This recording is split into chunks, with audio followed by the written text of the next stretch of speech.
Hello, pool fans, and hope you are locked in and ready for some world-class pool. And it's in. What a performance. Ladies and gentlemen, we have witnessed some absolute thrilling matches so far.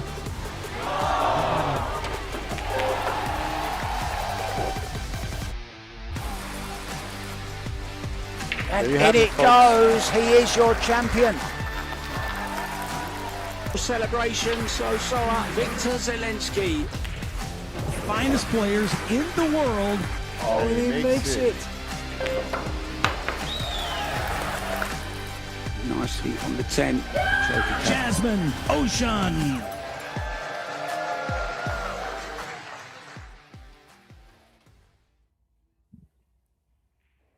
Welcome viewers and pool fans to Pro Billiard TV and the 2026 Predator Pro Billiard Series, bringing you the action live from deep in the Austrian Alps at the idyllic Hotel Alpina Alpendorf. And you join us for the start of day 5, and we have a crux matchup in the Billiards Carrinho Women's Open. It's a losers qualification matchup between Ina Kaplan and Christina Tkach.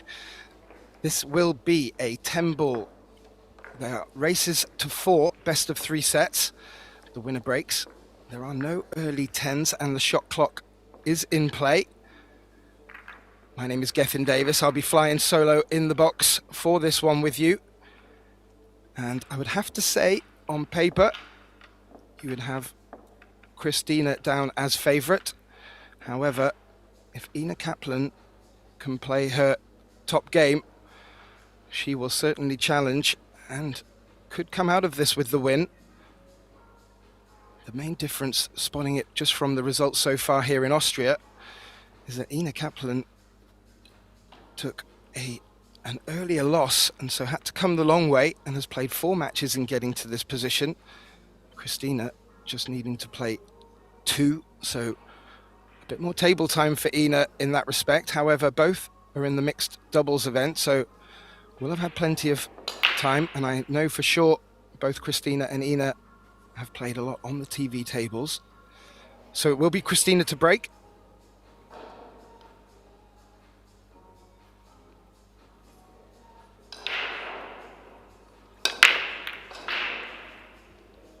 And straight away, making that 1 ball in the side pocket. That is going to prove very fruitful for Christina if that's going to be the result she gets from a break. Been a bit unfortunate on the shape for the 2.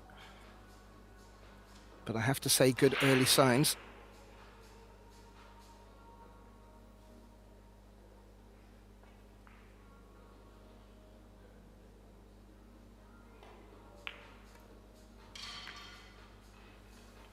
And straight away, looking to put Ina with full ball cover, which she's achieved. Not necessarily most difficult of escapes for Ina here, but needs to make sure she picks the right side for contact on the 2. She's going airborne.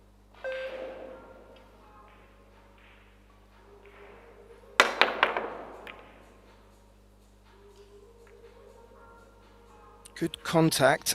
I think there was a small call of the 9 ball, just as a bit of insurance.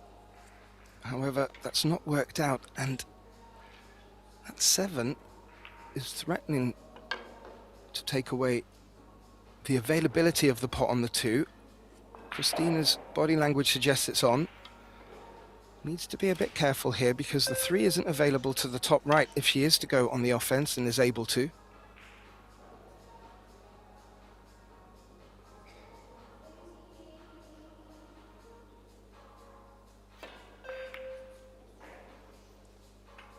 I don't think she could see the whole of that 2. She needed to turn the cue ball over with a very slight masse, and it's just gripped a little bit more than she'd hoped. However, great result.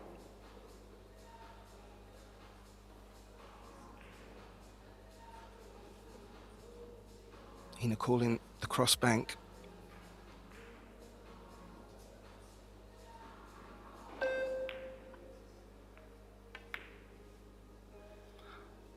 Well, that was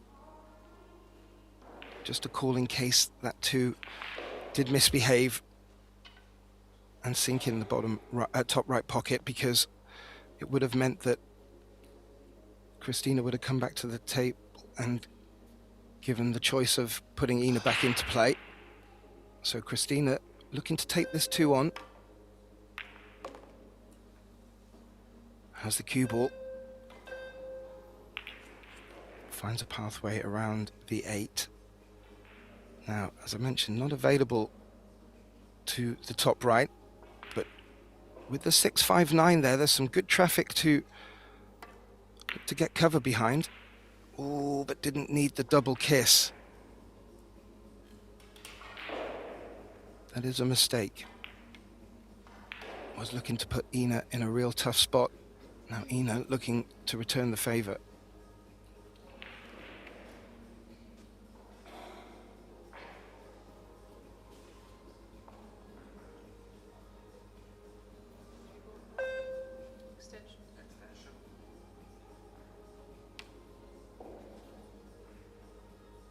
Again, you saw Ina just nominate the bottom right pocket. You'll be confused to think that these players on occasions will be going for that shot. It's normally just an insurance call if they're looking to get safe with the cue ball.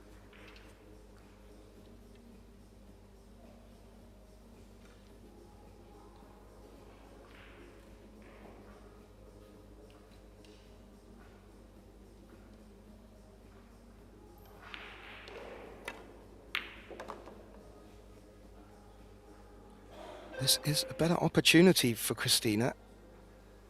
She's come around to survey if that 5 passes the 6 into the top right, as that will make this shot on the 4 a bit easier without needing to get that cue ball very particular.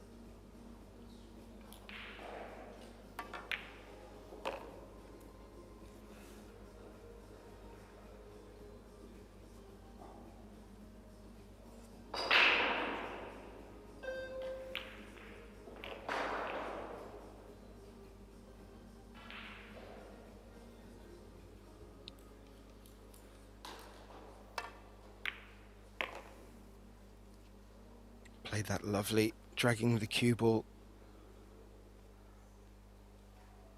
Maybe left a little straight, but because she's quite close to it, she could maneuver a little angle to bring the cue ball out. She is using the extent.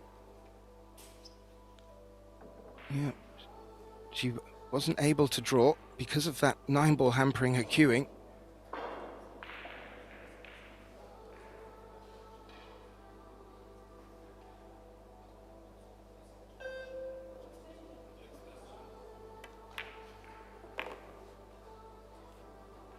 Nicely in the side pocket and leaving herself an angle on the 8 to come over for the 9. This is good stuff early out the gate from Christina.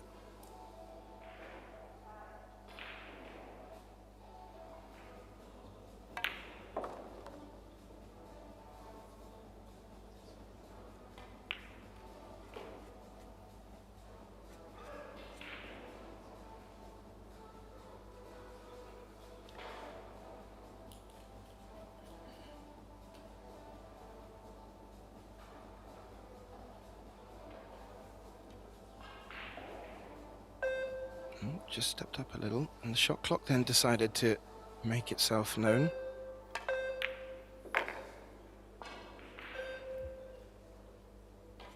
In case there was any added pressure, but played that very nicely. And this 10 to get us off in our opening set.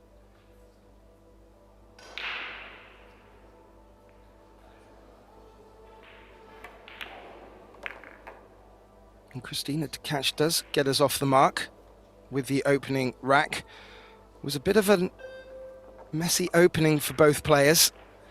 The first real opportunity with an open table came to Christina. She did have to maneuver the cue ball well, has done so. And that will bring her to the table for her break in the winner breaks format. We do have 2 other tables being streamed for you right now over on table 1. Matchup between Nak Young Song and Kelly Fisher. Kelly sadly taking an exit from the mixed doubles tournament late yesterday evening. So she'll be looking to go deep in this ladies event. Over on table 3, Xin Young Hong is taking on the young Savannah Easton. So some great matches to be had. I mentioned it's losers qualification. This will be for a place in the money, the last 16. So you'd have to say a bit of pressure, because the loser here will go away at least from the Belarus Carrinho Women's Open event with nothing.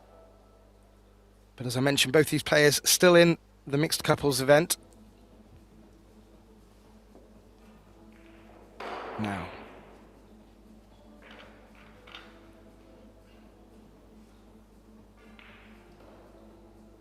Christina to catch leading 1-0. Great one ball off her first break. And again off her second. And we've not, well, I certainly haven't seen anyone really get to grips consistently with the break so far. Christina 2 for 2. And although the 2 doesn't have an open pocket where that 5's dressed up, the combination is certainly on. Just needs to be careful where that 2 will run to.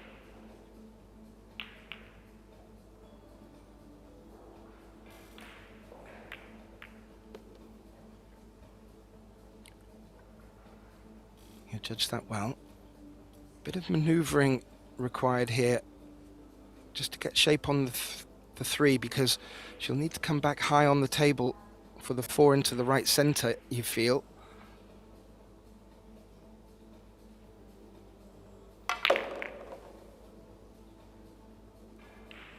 She's played that well. I mentioned Christina has come the quick route to this losers qualification match. She was in action on our TV table on day 2 in a real tough matchup with the young Linnea Halmarstrom, who took her all the way. Cue ball, just flirting with the side pocket, but all under control for Christina at the moment. And then Christina did take her loss to a very strong Han Yu. Again, that went all the way in the winners qualification, which brings Christina to this match here.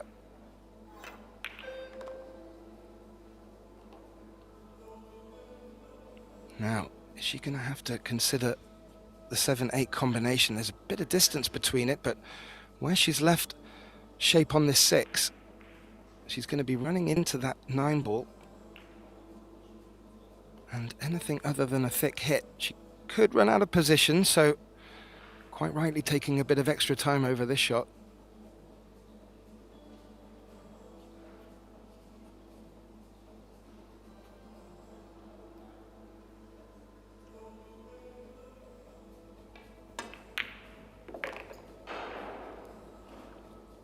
It passed the 9.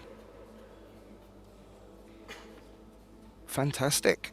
Now, looks like she's going to have to play a similar shot on the 7. If she doesn't fancy that, there is a nice target to bring the cue ball behind the 8. But so far, Christina looking very strong on the offense.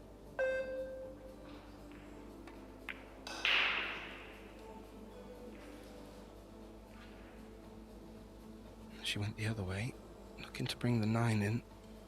The 7 has come out a little bit further, leaked for Ina to consider here.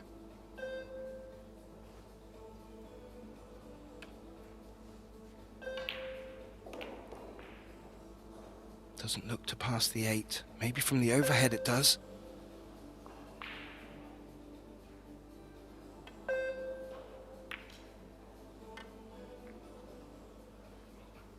Wisely looking to bring that 8 into play. Don't think that's worked out completely, but the cue ball still dressed up against the rail.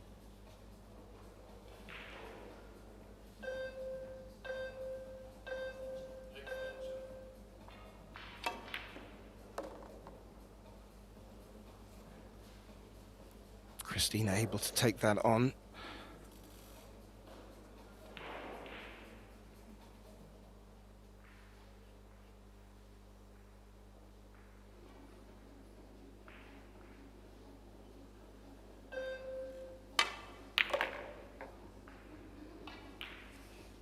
Yep, brought that out. She's picking out the shots very nicely, and the early signs are that Christina's come here to play.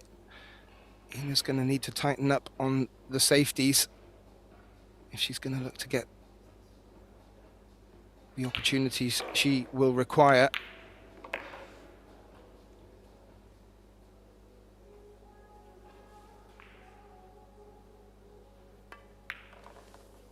And the former 10-ball world champion picks up her second in very convincing style, you have to say.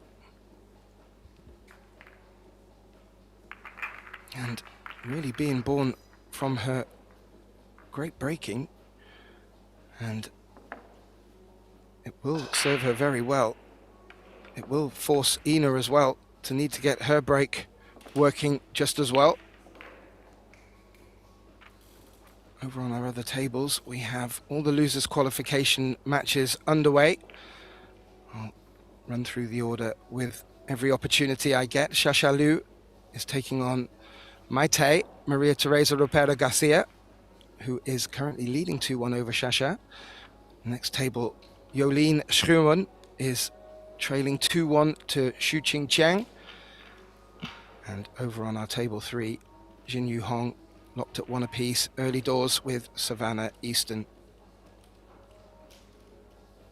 If you want to keep an eye on the scores yourselves, please do visit ProBilliardSeries.com, where you'll get links to the live action, also to the schedule of play, and we have more than one event going on here. You may have noticed we have the Predator Mixed Doubles Open and also the Billard Beckmann Men's Open underway.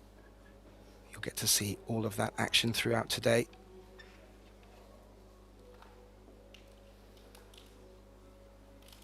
Now, our statman Michael Salmon will be licking his lips right now. 2 for 2 for Christina to catch. Keep your eye on that one ball for the centre left pocket.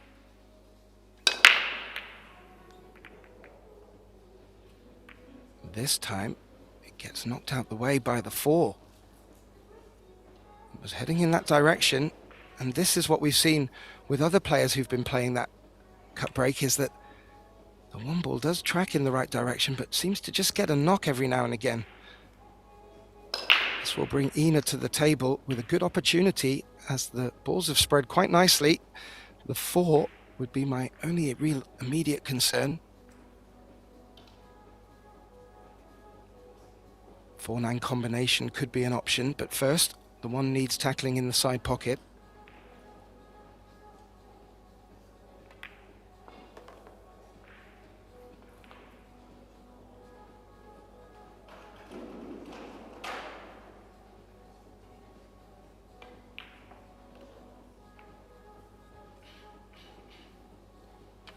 I'm just having a quick look at the angle from the top of the table on the 3.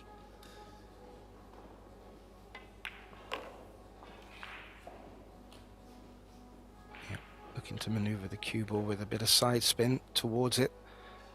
Done very nicely. I mentioned Ina's come the longer route to get to this losers qualification match. She opened up with a win over Cindy Keller, 2-0 in sets, but then met Jasmine Ushan, who put her into the losers bracket, and then she had a tough match against Sylvia Lopez-Fibler, although took it in straight sets, and then beat Kennedy Mayman in straight sets. So the scorelines would make it look like she had it comfortable, apart from that one match which put her into the losers side of the bracket.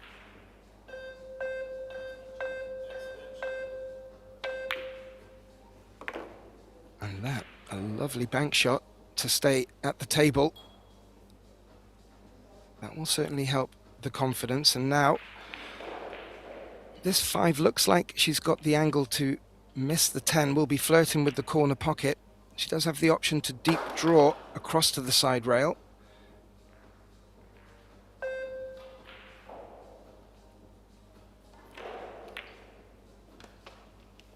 Has judged that well. Good pace of the cue ball, and a real important rack to get your teeth into in this opening set. Important not to let your opponent get too far ahead. These are quick races to 4. And in the winner breaks format, it can really turn against you quick. So this, an important remaining 5 balls for Kaplan here.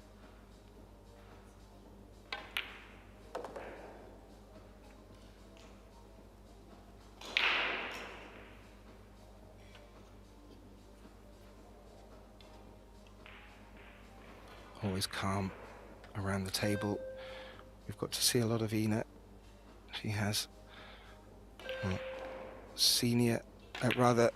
multiple junior and senior titles under her belt. And she's very loyal to the Pro Billiard series.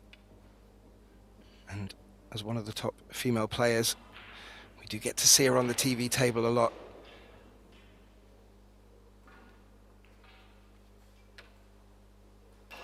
A little thinner on this 8 than comfortable, but where that 9 ball is just means she can really focus on the pot. Just noticed the shot clock was moving towards Tickville, and so calls her extension. Wisely done.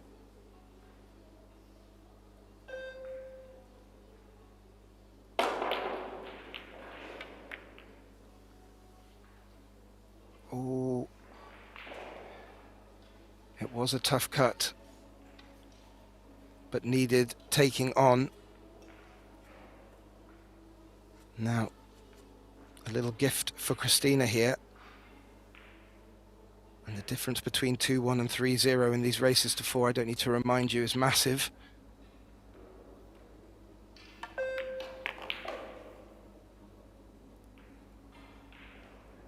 Now, all about the 9 to the 10. We know that the catch has great power and cue ball control, and always a little trickier.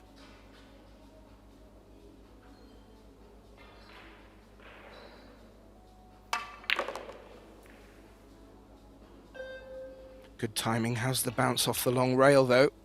Well, slow down enough. Looked like it was tracking towards the 10. Now, Christina with the thin cut. This time on the 10, this time to get to the hill.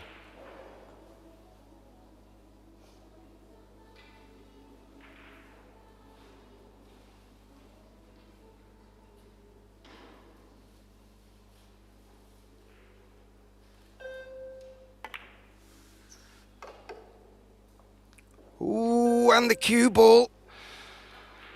Well, the gift has been returned.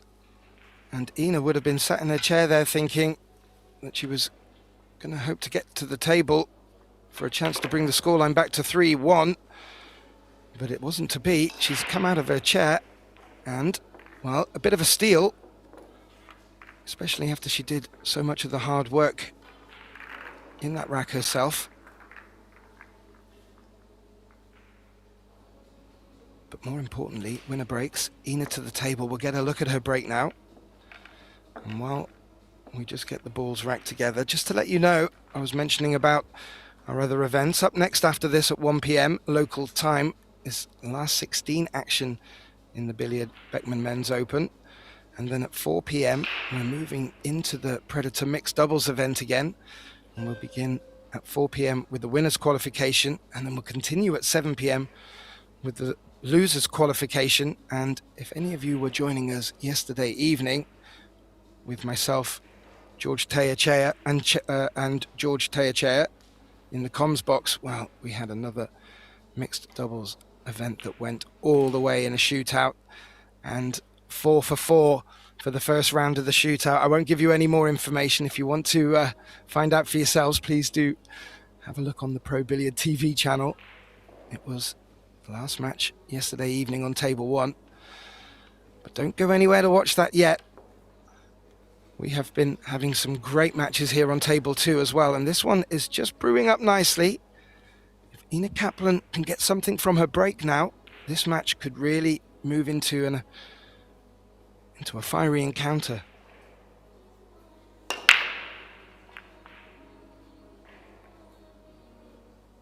And that was it there, the one ball.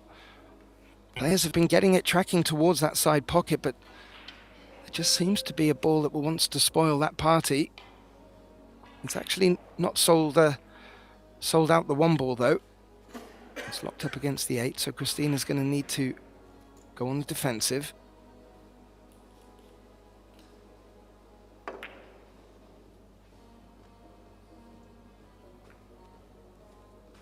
Played that very nice, and the nudge on the 10 has ensured that 4 has given cover for Ina.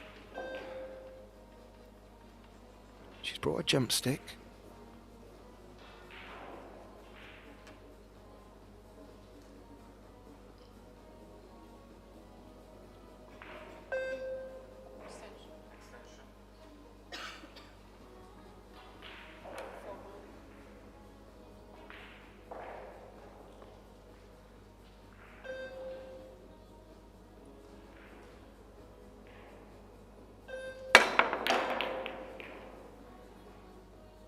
Great view of the angle that Ina needed to jack up to.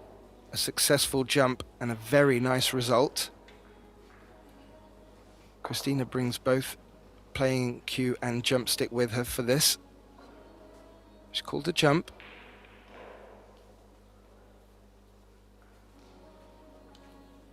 Rather, she's called the 1 in the bottom right corner. I assume she will be jumping, of course.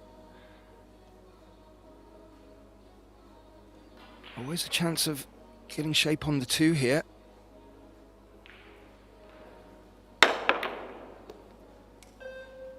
Always a good chance of getting shape on the 2. And successful with making the jump on the 1. Now, she's going to be running the cue ball around the 10 and through that cluster of balls. Would love to find a window.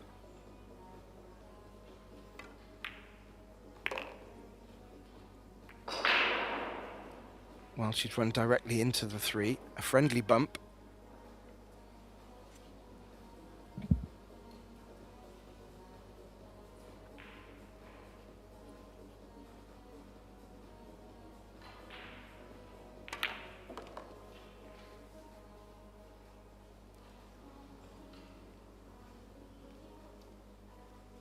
Yeah, looking in good shape here. Just bringing the cue ball back out across the table. And after that bump on the 3, this rack has opened up very nicely for Christina. A little bit more of an angle on the 5 than anticipated, but just being picky, really.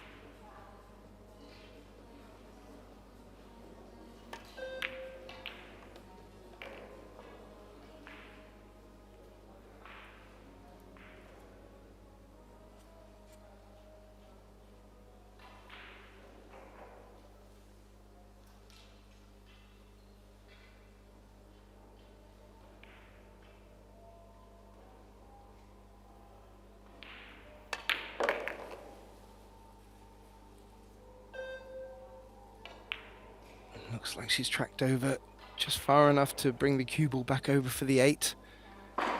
She really is looking solid.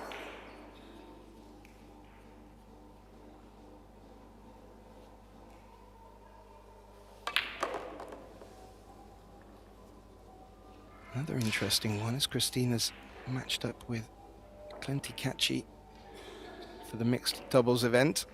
And they're currently awaiting action today in the losers' 3rd round. They'll be taking on the Ushan duo.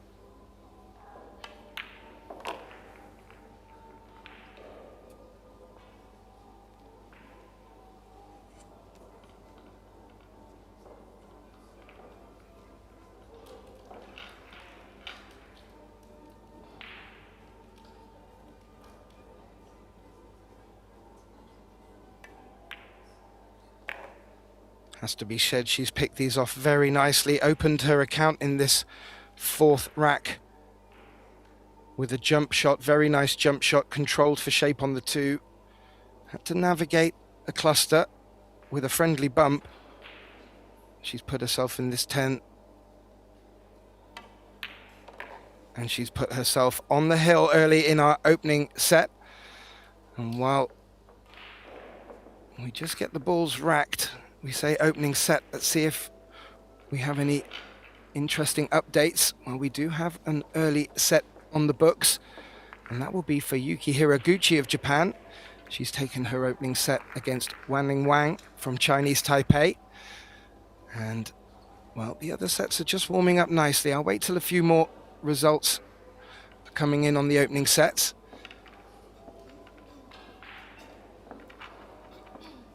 And I was mentioning about Christina's partner in the doubles. Ina is still in the doubles event as well. And they're tough pairing. Moritz Neuhausen, she has paired up with. And they have a losers third round match against Wang and Al-Qaidi. And the mixed doubles event will be continuing at 4 p.m. today. Now, Christina, her last break, still had the 1-ball tracking, but just got knocked out the way. She's 2 out of 3 at the moment.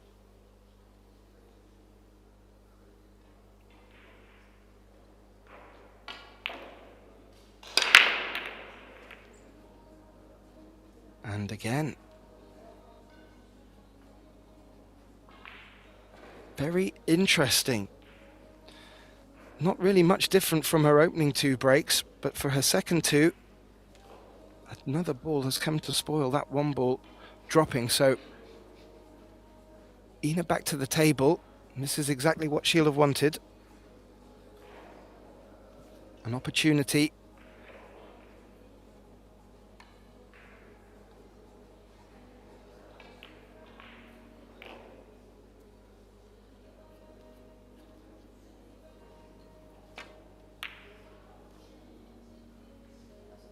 Oh, and that wasn't far away. Has she been able to get cover with the 7? She may have. She has.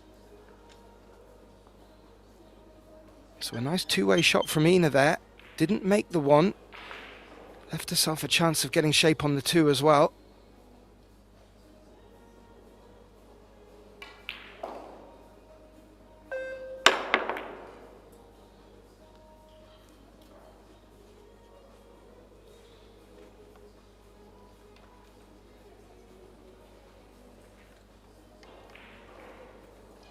Good jump shot, nearly returned with safe, but hasn't. Not sure if Ina can see the center of the yellow 1.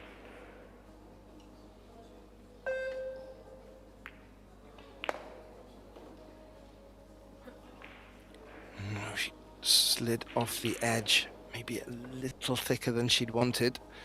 That has left this available for Christina now.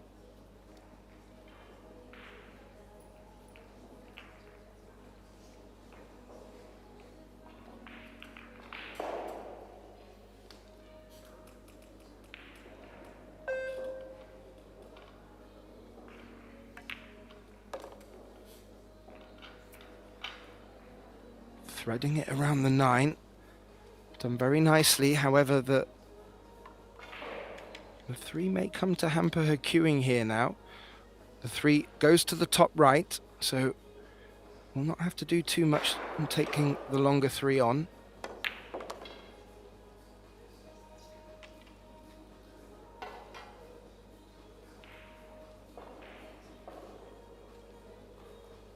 And this really now opening up very nicely for an opportunity for Christina to take this opening set in convincing style. Ina not really getting much at all so far. And really a testament to Christina's first few breaks.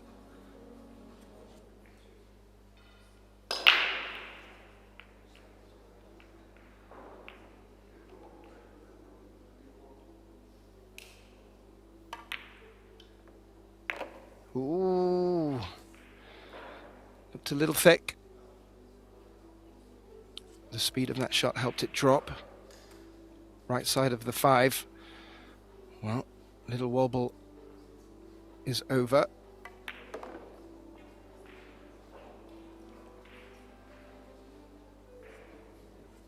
Nice to see people already in the arena this morning. If you're in the area and you want to come and watch live action, get up close with the players, maybe get a few autographs as well, please do look up Alpina Alpendorf Hotel in the Austrian Alps and come down and watch the action for yourself. It's really hotting up now in all 3 events.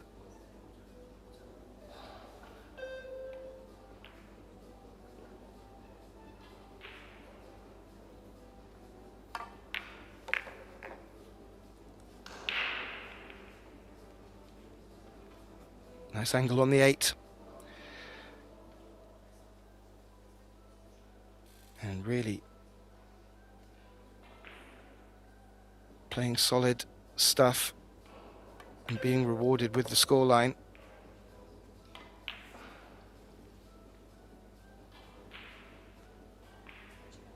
And it's important to do against Ina. You don't want to give her wiggle room. I've seen her come through some fantastic battles.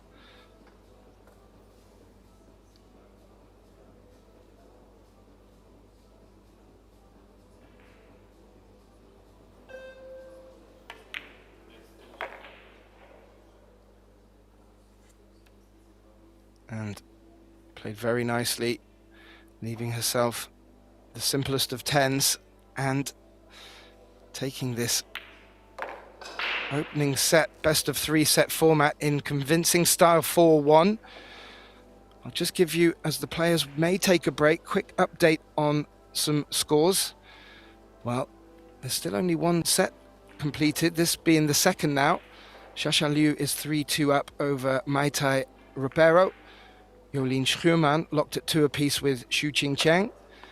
Xinyu Hong 3-2 up on Savannah Eastern. And Boyana Sarach, Zhao Fu locked at 2 apiece. Venus Lim trailing 2-3 to Zhang Muyan. And Nak Kyung Song is trailing 1-3 to Kelly Fisher. Kelly on the hill in the opening set. And yep, that first set from Yuki Hiraguchi winning over Wanling Wang. Well, they're taking a break as they are here. We'll just leave up the statistics for you and I will refer to them when we get back to you after this break. Don't go anywhere. Myself, Gethin Davis, will be returning very shortly.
And a warm welcome back, viewers, to this Billiards Carrinho Women's Open losers qualification matchup between Ina Kaplan and Christina to catch. Christina taking the opening set in quite convincing style, just gleaning from the statistics.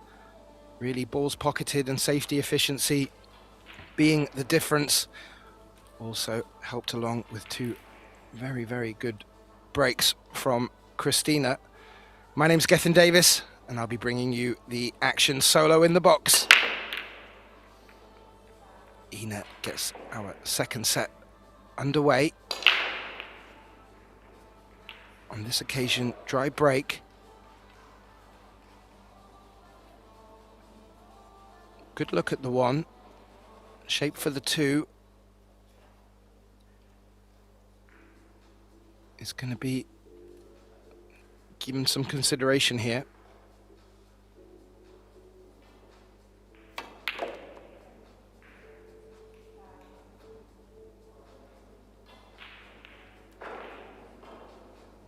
Let's look to play that up above the 7.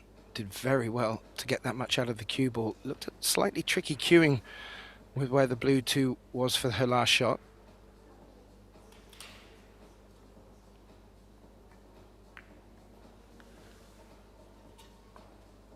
So as we saw in her opener and our opening rack, straight away looking to lock Ina up.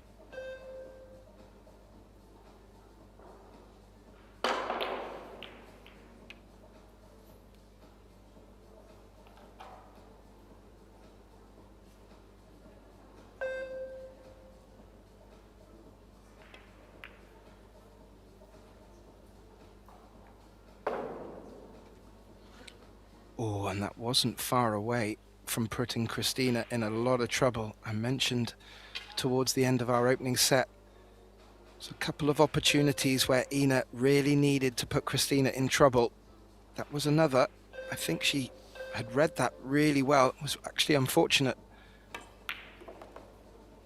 to leave this on for to catch. Just looking at the top of the table, the 5 is available to the top right, so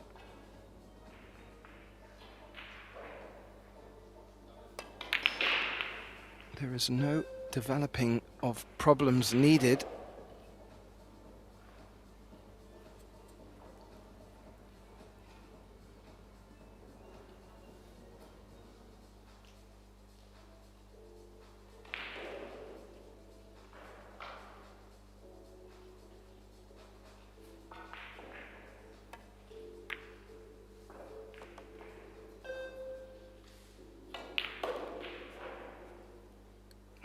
She landed on the 5. She may have an angle to push it off the long rail back across the table.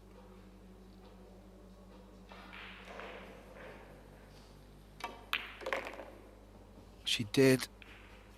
And it needed to have that angle because she'd left the cue ball up against the rail. So she was never going to be able to dig down to stop or draw the cue ball. This has worked out nicely.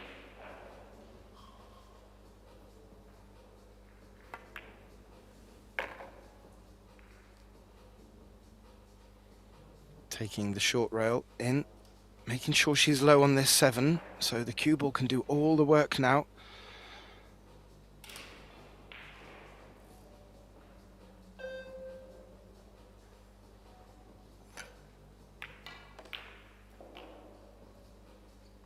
A little pacey, perhaps.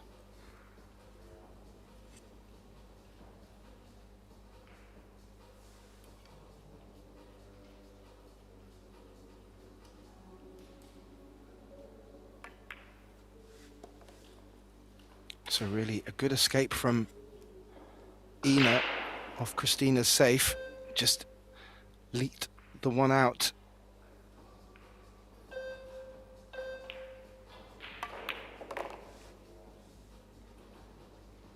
And in a familiar sight, Christina's pounced on that. Really strong stuff.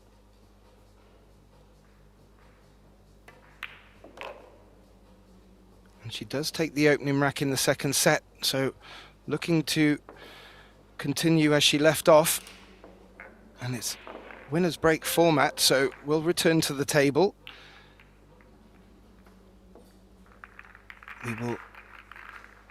These players looking for a place in the money, the last 16, and that will kick off tomorrow at 10 a.m. There's already 8 players through into that. Some of them may be having a day off today. Others, well, they may be in mixed doubles action. Certainly Jasmine Ushan will be. She's already in the last 16. Chihiro Kawahara. We've got Cheyu Chao and Chu Chin Wei. She's already in. Han Yu, Chao Hua Chen, So Soa, and Pia Filler. So really strong contingency already that one of these players will be looking forward to playing. At the moment, Christina to catch in the driver's seat. But as we've seen from Ina, she's certainly up for the offensive challenge. I'm just hoping that she can raise her safety game and just start to eke them better opportunities for herself, because she's not really come to the table with much on a few occasions.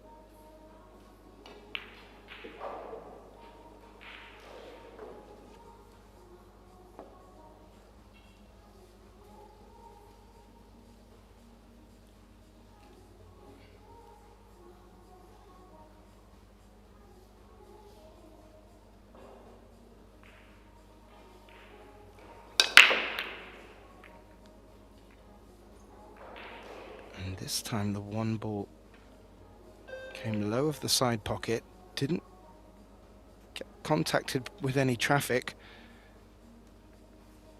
Dry break. Ina can see the potting angle on this one ball. Or it certainly looked like that from the overhead. Yeah. It just needs to be particular, because taking this on the cue ball will be travelling, maybe running into the 2.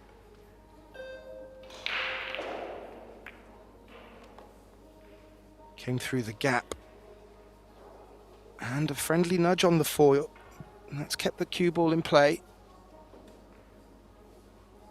Or rather in the open.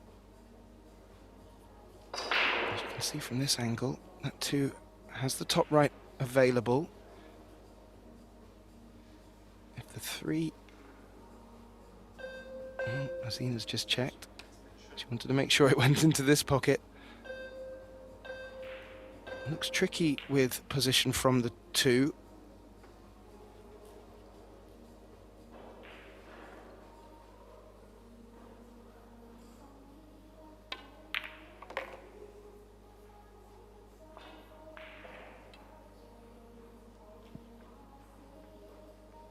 Played that very well, considering she knew she was running into traffic. This now opening up to be very nice opportunity for Ina. The 6 is far enough away from the 9 to be able to get shape for the top left pocket.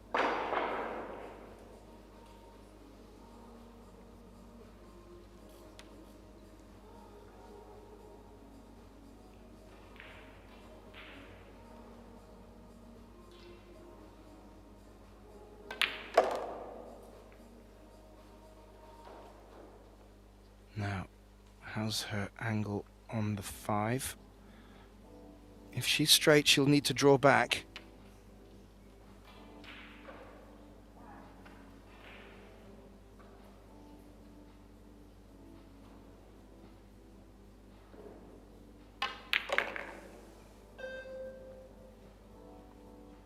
Wonderful control.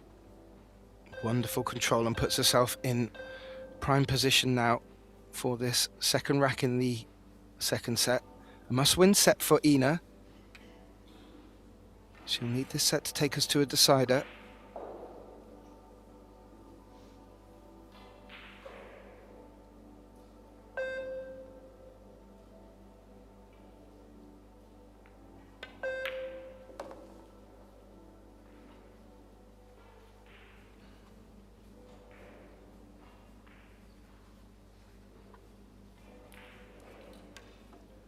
thinking where she wants to bring the cue ball back to for the 8.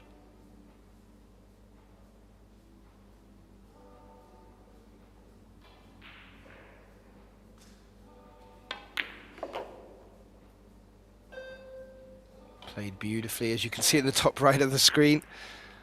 A lot of the spectators wearing shorts. It's rather warm here in the Austrian Alps. We were blessed with a big light show thunderstorm yesterday evening.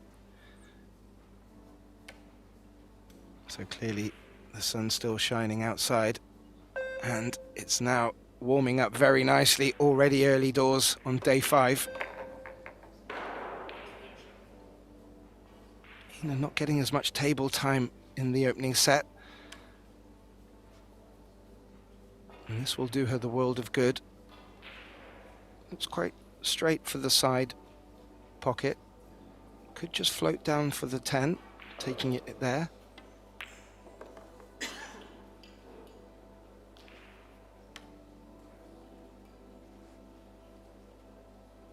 And this to bring the scoreline back to 1 apiece, and to get the break, and hopefully for Ina to take a bit more of a firmer grip of this match here in the second set.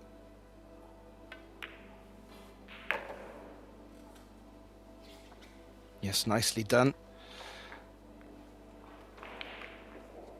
And as we just wait for those to be racked, there are a couple of first set results coming in thick and fast. Xinyu Hong of Chinese Taipei has taken the opening set against Savannah, the Roadrunner Eastern. From the Netherlands, the young Yalin Schrumann, she's taken the opening set against Xu Qingqiang. And it looks like Zhang Muyang has also taken the opening set against Venus Lim. And one other set result in Yuki Hiraguchi, who's taken the opening set against Wanling Wang.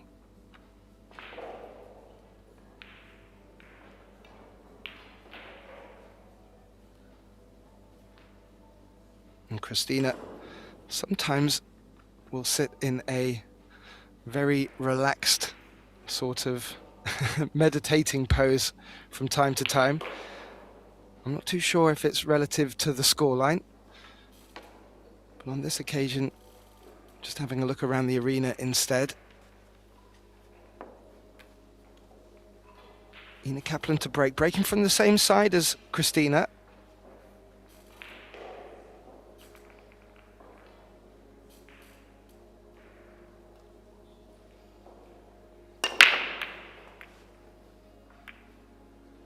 Not far away with the 1. That cue ball has tracked into a treacherous position behind the 7. It's a dry break, brings Christina out of her chair. I'm not too sure if the 7 is hampering the 1. Probably will now promote Christina into considering a push shot.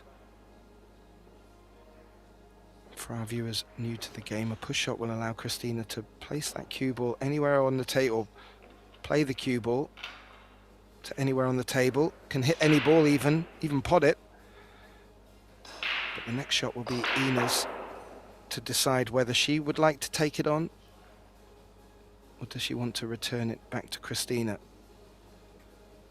And some players really do take their time and consideration over the push shot, sometimes setting a trap for their opponent.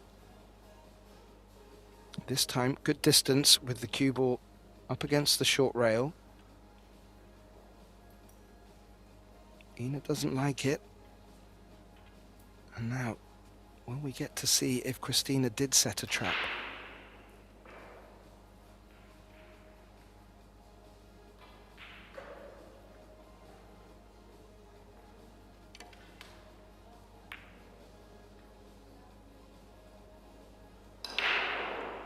Ooh, she was looking to use the 8 or the 9. A little bit pacey, but no open shot for Ina here.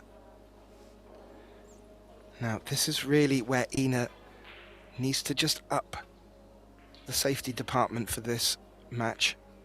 If she can start putting Christina in difficult spots, I feel the opportunities are going to come her way, and Ina can certainly tuck away the opportunities. That is not a bad start.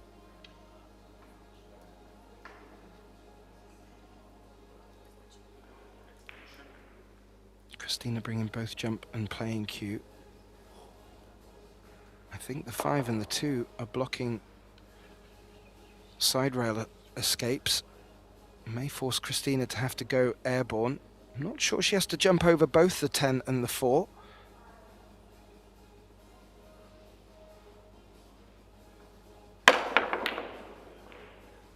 Good contact. Cue ball flirting with the corner pocket.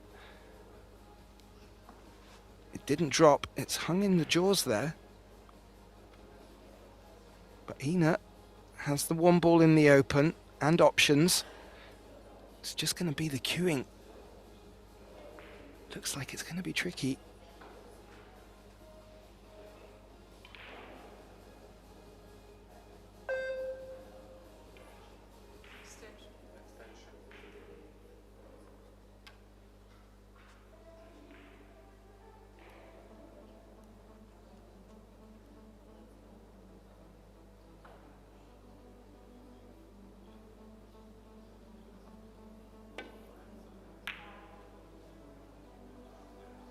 Avoids the double kiss, looks to slide that 1 ball behind the 6. That's worked really well.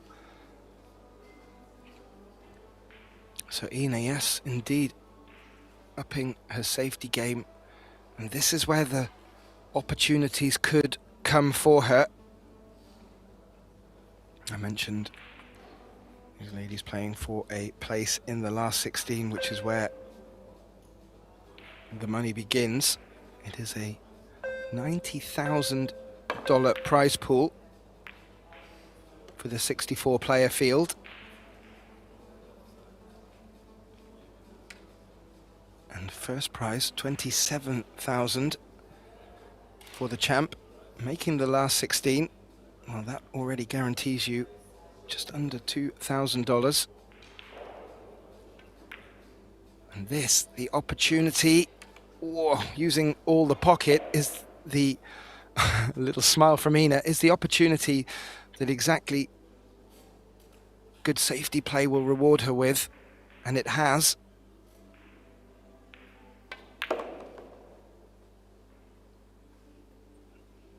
Not immediately obvious, but I think that 8 passes the 9. But let's not get ahead of ourselves.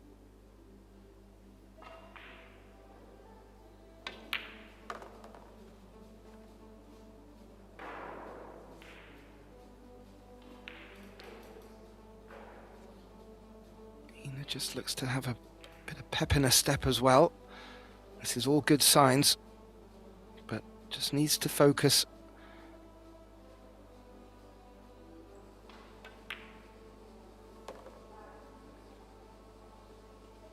Alongside it, and she has maybe a little straight. However, as we saw earlier in this second set, it's a lovely ability to draw back.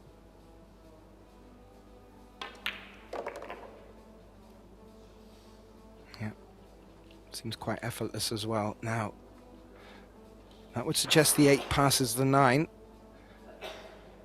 So, doesn't want to flirt with the side pocket here, doing too much with the cue ball. Yep, wisely staying low. Doesn't want to be on the long rail. Just adds an extra layer of difficulty to the shot.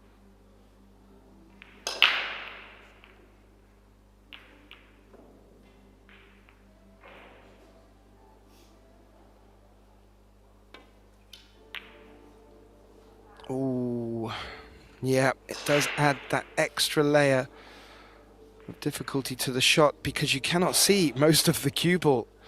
You really have a small area at the top to aim for. And this big turnaround, certainly in the second set.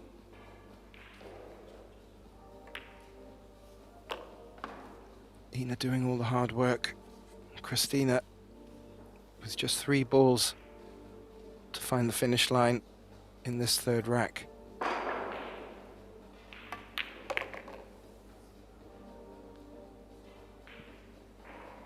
In fairness, Ina did all the right things there, put Christina in trouble, eked a decent opportunity and took it with both hands.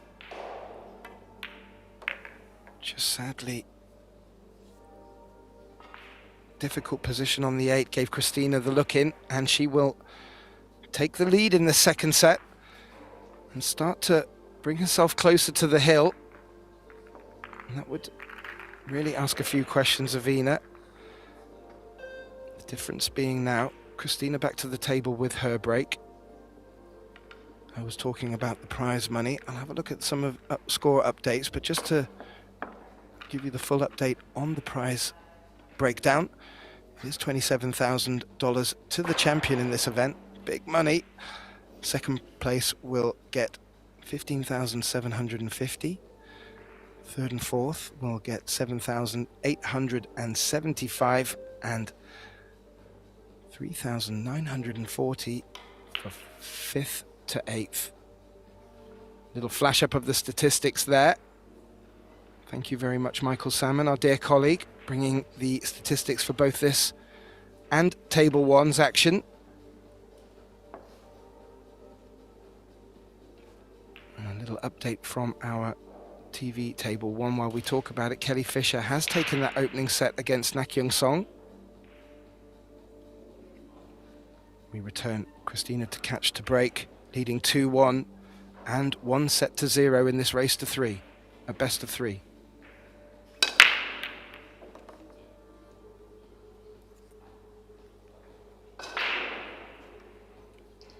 Now that was very reminiscent of her opening 2 breaks, making the one in the side pocket cleanly.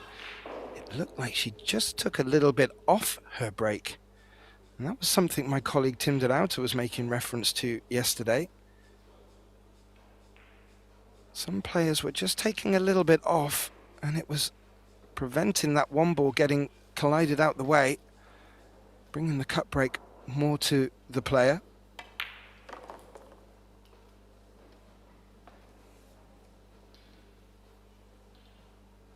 Now Christina's left shape on this 3 that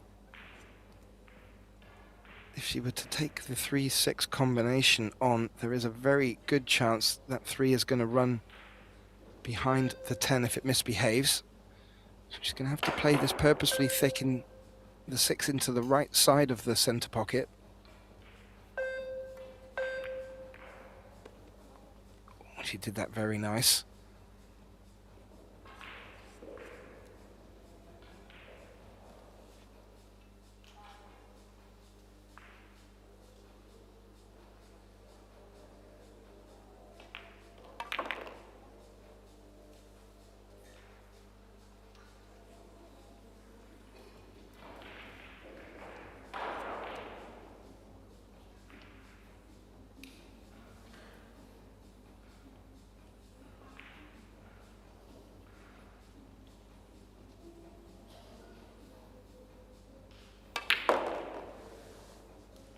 She finished quite straight on that 4, just with a little angle to punch the cue ball into the long rail.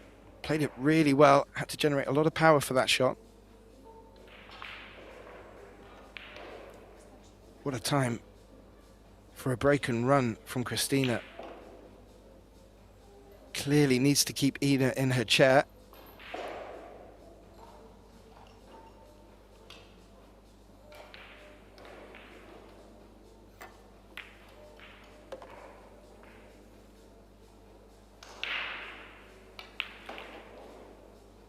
Now, the 7 must pass the 10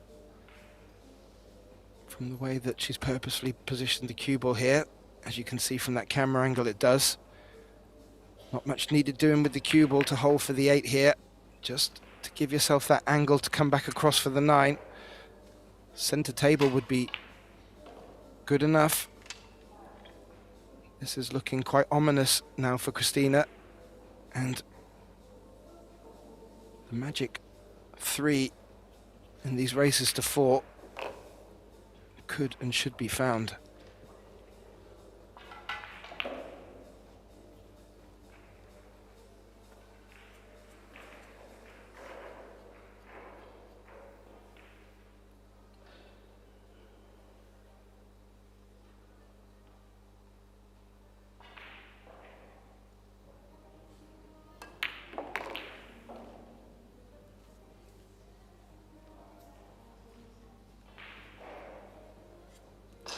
She's played this pattern very nicely. Had to make a delicate combination as well. But after sat in her chair watching Ina come out with vigour, she's had to reply with something special, and she has done that. A break and run will bring Christina to catch to the hill in the second set. It's now going to be tough for Ina to come back from this. All she'll be hoping for now is to get to the table. As you can see from the break stats there, 0 for Ina Kaplan. She hasn't had that many breaks, in fairness. Christina having the lion's majority of it, the lion's share rather, and sitting quite nicely at 50% there. That's really been the difference. Of course, Christina's been making some great clearances. We won't take anything away from that, but her breaks have been serving her very well. To let you know, following after this match, we'll move into the men's Billard Beckmann Open. 1 p.m. last 16 action. The table numbers have been announced. On this table, we'll have Albin Ushan taking on Felix Vogel. On table 1, Alexia Pachel taking on Mad Max Lechner. Table 3, Clint Kachi taking on the tough Pole, Daniel Maciel. Now, Christina to catch, possibly breaking for the match in the second set.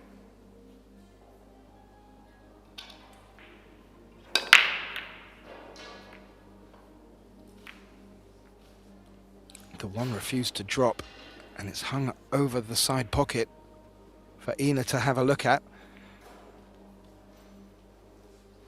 So yeah, it looks like we have Austrians represented on table 1 and table 2 next. Hopefully we'll get a good home crowd for them.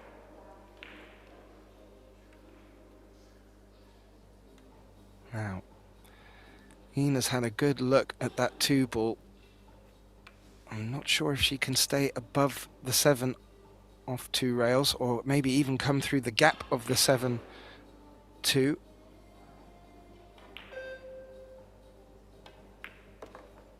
1, 2, picks up the 3rd rail. Oh, she played that very well, leaving her shape on the 2 down the rail. Clearly not fazed by the scoreline.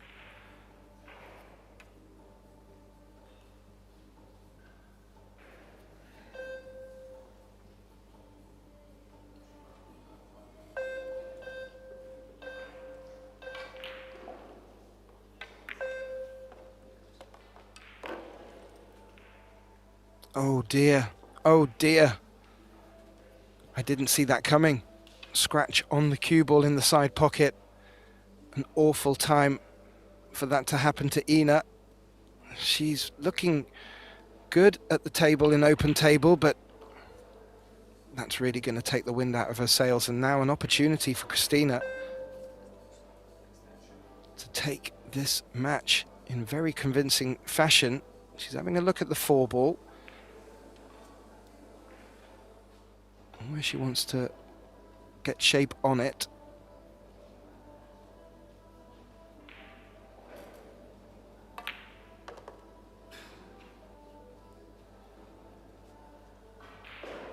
Drawing in to take it for the left side pocket.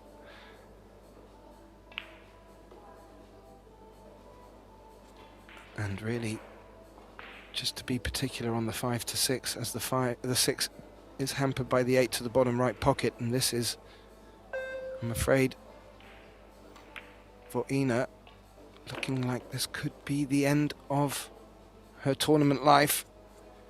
She'll be eking the opportunity to get back to the table. Will Christina give her that chance?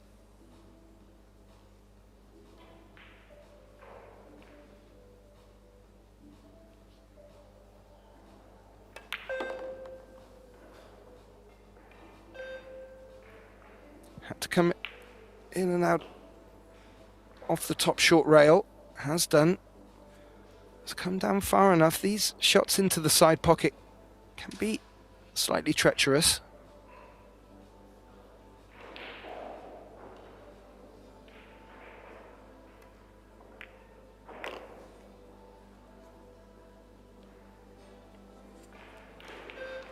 Taken care of.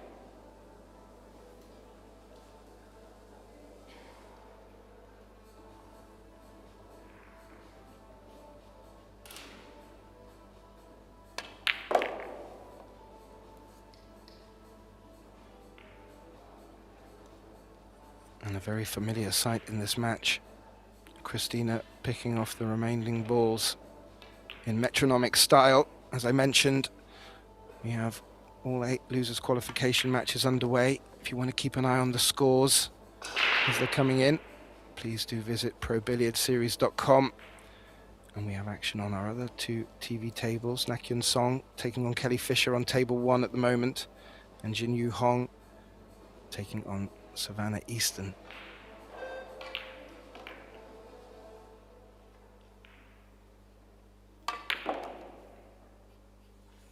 Drawn off the long rail. She's been playing these shots to perfection all match.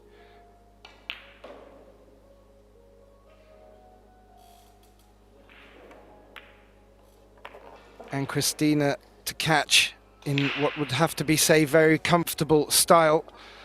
Has beaten Ina Kaplan and will progress through to the last 16. So we'll bring up the statistics for you just to glean any more from this match. Just to let you know, coming up next, 1 p.m, it's about an hour and 45 minutes from now, we will kick off the last 16 action in the Billard Beckmann Men's Open. I did mention the matches just to give you highlights. On table 1 will be Alexa Pichel taking on Max Lechner, an Austrian representative. Albin Ushan, another, will be in action on table 2 against the young German Felix Vogel. And over on table 3, another interesting matchup. Klenti Kaci will be taking on the young Daniel Maciel from Poland. If you want to, as I mentioned, keep an eye on that. Please do set your reminders, notifications. And if you've been enjoying this live stream, please do like, share and subscribe. Congratulations again to Christina Katch. Thank you all for joining me. My name's Gethin Davis. I'll be back with you for the next last 16 matchup of the Men's Open. Look forward to having you back soon.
fans, and hope you are locked in and ready for some world-class pool. And it's in. What a performance. Ladies and gentlemen, we have witnessed some absolute thrilling matches so far.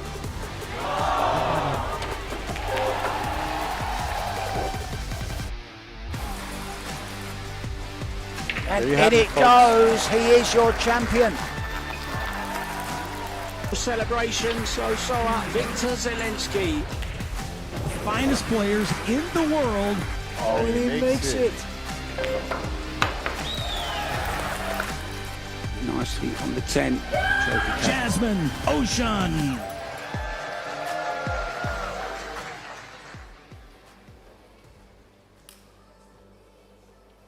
Welcome, viewers and pool fans, to Pro Billiard TV and the 2026 Predator Pro Billiard Series, bringing you the action live from deep in the Austrian Alps at the idyllic Hotel Alpina Alpendorf. And you join us on day 5 for last 16 action in the Billard Beckmann Men's Open, and 2 players with quite cool, relaxed styles. But have no fear, we could be in for a fiery encounter. Austria's Albin Ushan on home soil, taking on Germany's Felix Vogel. This is 10-ball, best of 3 sets, races to 4. It's winner breaks format, no early 10s, shot clock in play. My name is Gethin Davis. I'll be flying solo with you for this match. And I have to say, I've been looking forward to this. We were just all glued to table 1, which just come to a close. A fantastic matchup between Nak Young Song and Kelly Fisher in the losers qualification in the Billiards Carrinho Women's Open. And that went all the way to a shootout. Nak Young Song just pipping Kelly at the end. 5-4 in that shootout. So, in the spirit of day 5, will these 2 gentlemen deliver? Well, we'll find out. Felix Vogel has won the break, and he will get this first set underway.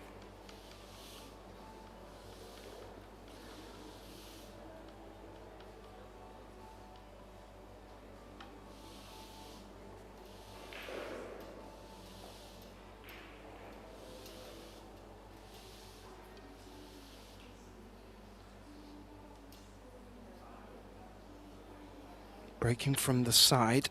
Keep your eye on the 1 ball and the right side pocket.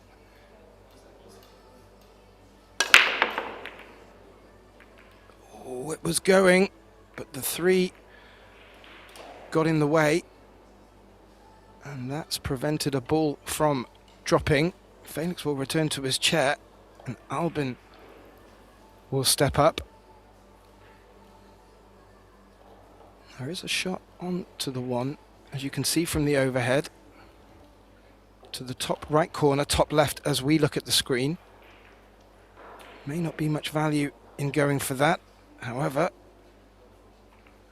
Albin does have the ability to go on the offense at will.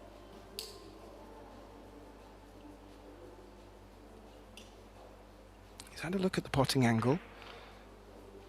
He'll come across the table, possibly in between the 9 and the 2. If he were to go on the offense.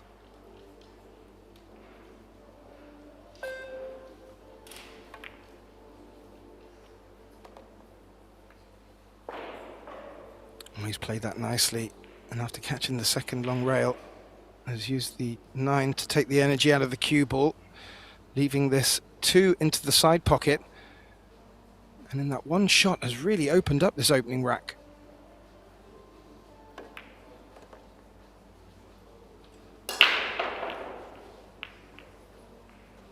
As I mentioned, both these players very cool and relaxed styles. If there was ever any pressure on these players, I doubt you would know. But Albin, playing on home soil, can bring its own challenges and benefits. We've got 2 Austrians out on our TV tables. Over on table 1 coming up will be Max Lechner and Alexa Pechel. And over on our other table, TV table 3, we have Klenty Kaci from Albania taking on the tough Polish player Daniel Maciol. I will be bringing you some updates from the scores in this last 16 group as they start to come in. But let's return our attention to Albin, who after that opening one ball is really now left with not too much difficulty to contend with. Just getting shape on this 8.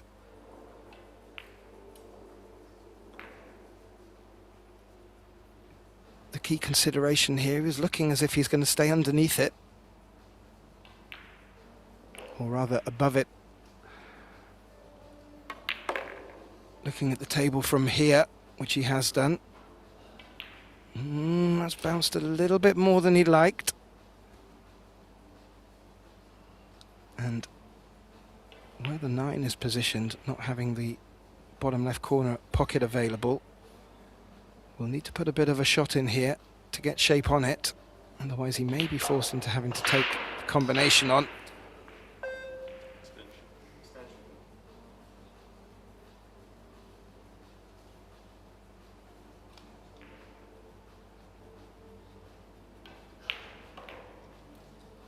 It's called as extension. He's having a very good think about this.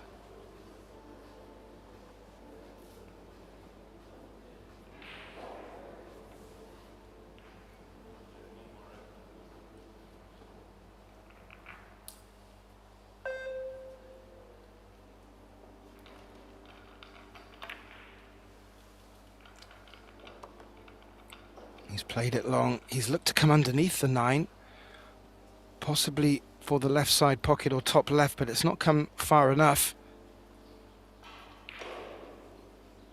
He's taking the bank on.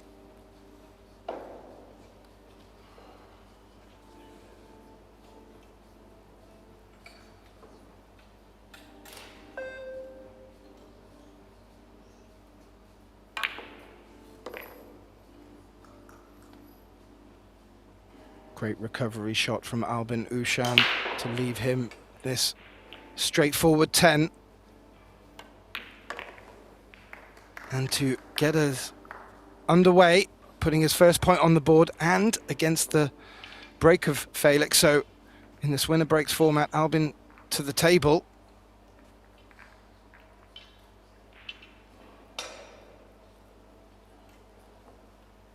And yes, the best possible start for Albin to get his account underway. Multi-European and world champion is Albin Ushan, and he's had a relatively straightforward route to this last 16, beating Ivica Putnik 2-0 straight sets and Mateusz Snegocki from Poland 2-0. And then he had another Polish player to contend with, Konrad Zsishin. And he finds himself here up against the German Felix Vohud. Felix having to go a slightly longer way after beating Tobias Bongers. He then lost out to a very tough Alex Kazakis match. But then after that, you have to say he's really turned it on. He's beaten Jason Short 2-1. And the Kaiser, Ralf Suke, his fellow German, also 2-1. So possibly on paper, you would have to have Albin down as favourite, but you can never count out this young man from Germany. So Albin with his first break of the match.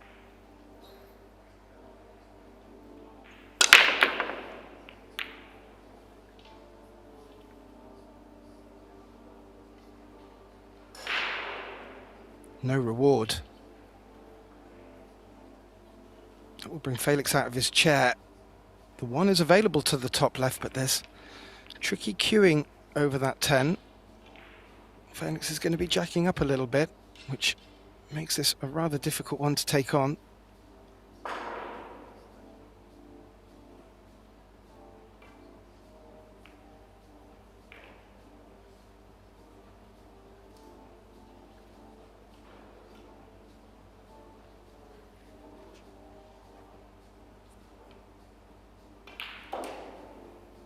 It's called the push.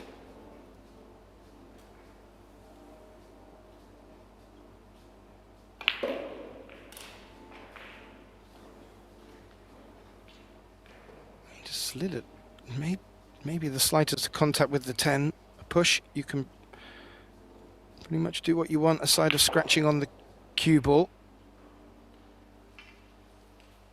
And now Albin has the choice here. Does he want to take this shot on? Or does he give it back to Vogel? And he has. So Felix would have had something in his mind here. Maybe trying to just catch Albin in a trap. Let's see what he was thinking.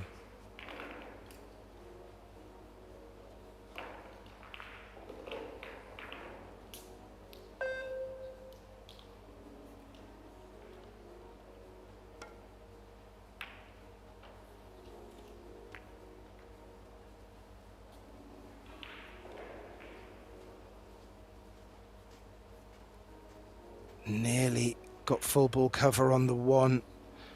Has leaked half a ball. That will allow Albin to play across it. Maybe bring the 1 ball back towards the 2 and fire the cue ball up the table. Always a slight risk of a double kiss.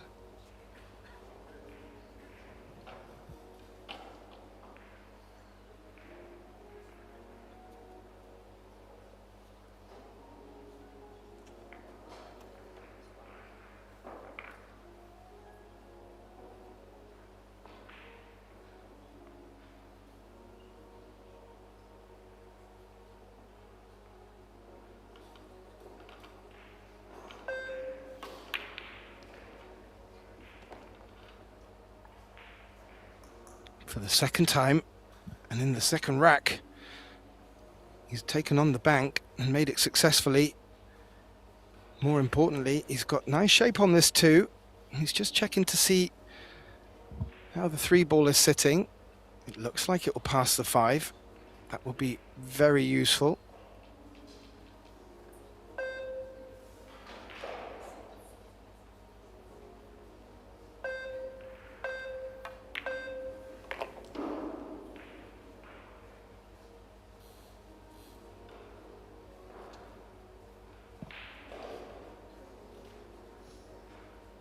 May look to draw for the 4, although depending on what angle he's got, he may look to just find that window up the right hand side of the table between the 9-10.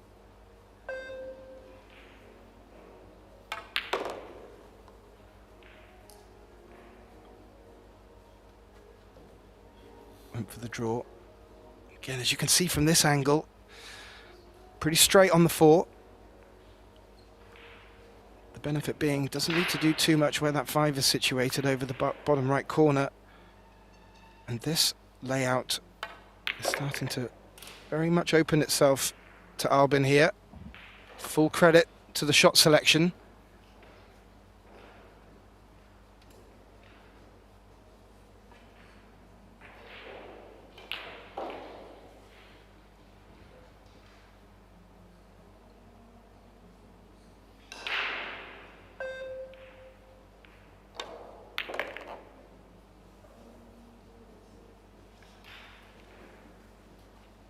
Bringing the cue ball around the angles for the 6.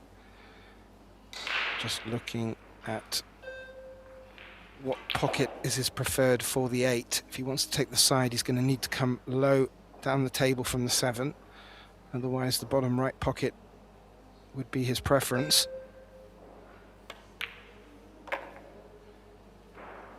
And viewers, this is what you should be expecting from both of these players.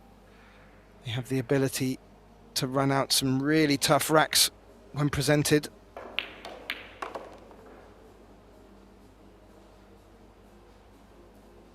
And as neither are necessarily prone to mistakes, it really will be who gets the first opportunity in each rack. And the break will start to become that much more important.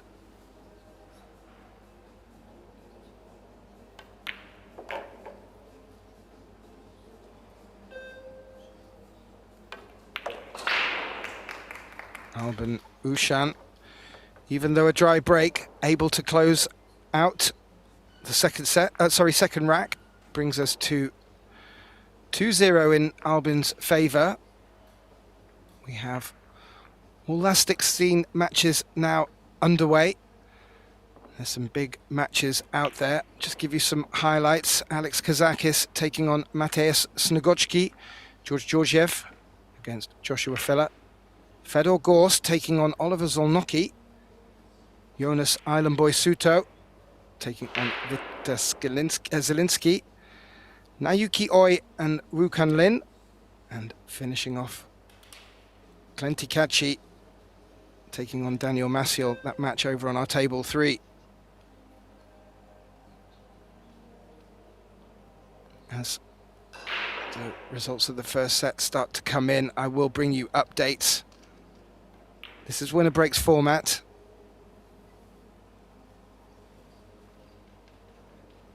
Refereeing Eva doing a great job here.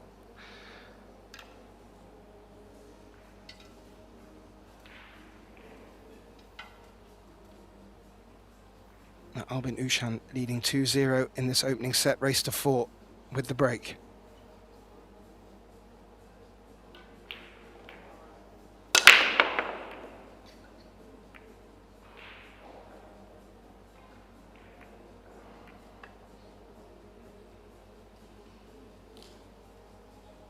Well, a lot of movement. Good contact from Albin, but no result with any balls dropping. And now Felix at the table with a very nice look at this one ball. Good spread on the table. These are the opportunities he likes to get his teeth into, and it would really help the scoreline if he could.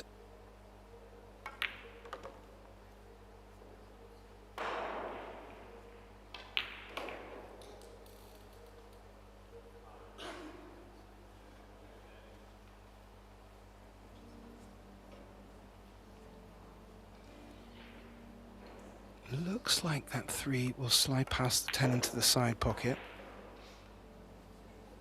because the 7 is covering it to the top right, as you can see from this angle. It's going to look to float down for the 4.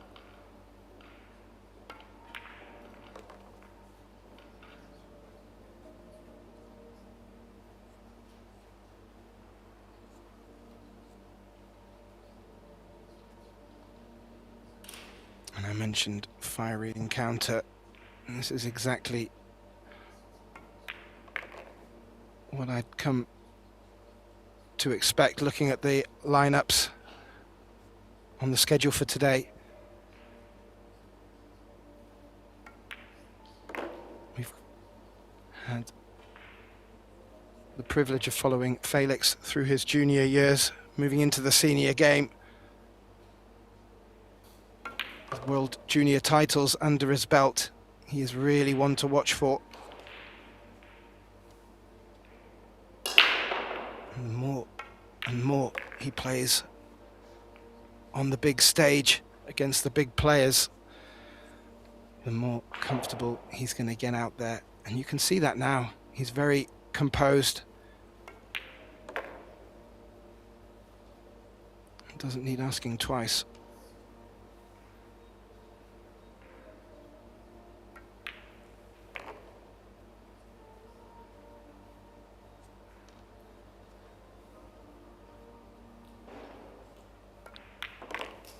So from Albin's dry break, Felix Vogel has been able to convert that into a point on the board, keeping the scoreline within his grasp in this opening set. He's now off the mark, scoreline 2-1, and he will get the break.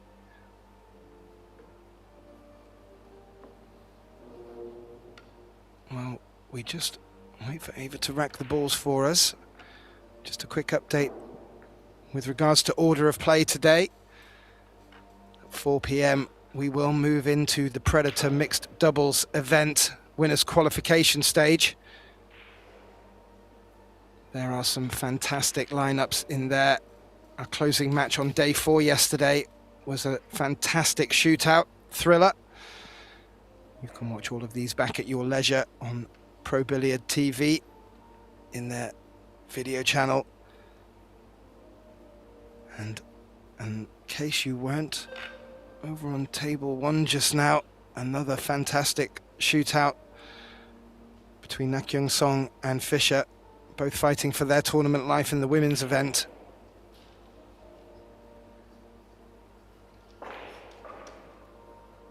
Back to the Billard Beckmann's men's open in this last 16 matchup. Felix Vogel has got his first point on the board and gets the break. He's only trailing 2-1, but these are quick races to 4. Didn't get rewarded from his first break.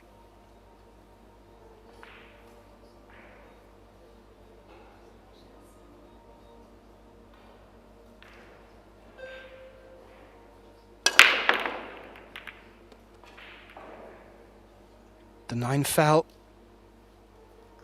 The 1 is floating down towards the corner pocket and may have left enough of a look. Certainly looks that way from the overhead. Oh, it is tight though. Let's have a look at the face of Felix. Well, he's focusing on the 2.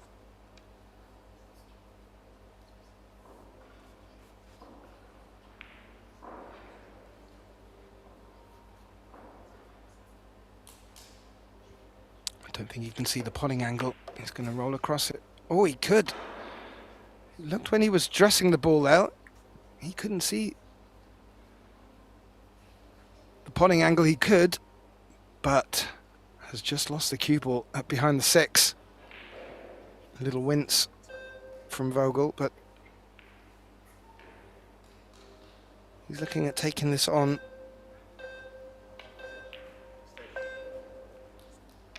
Into the right centre. We'll be looking for good cue ball.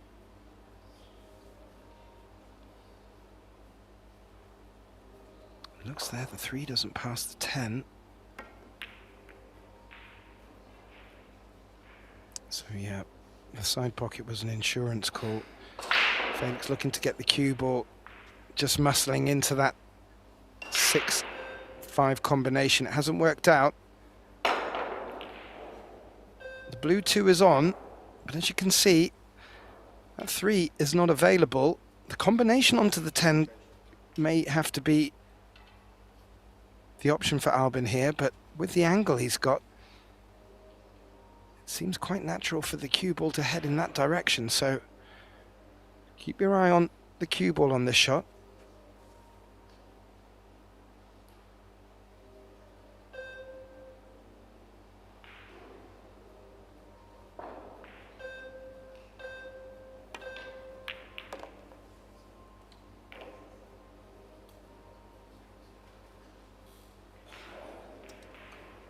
Ooh. That's not going to work. Was a good attempt.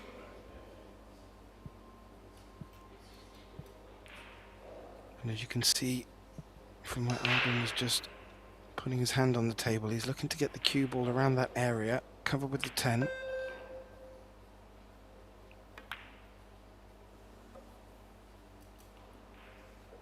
Oh. And that is certainly not going to work. Felix had a look. He won't need to bring his jump stick for this. Got a full look at both sides of the red 3 ball here.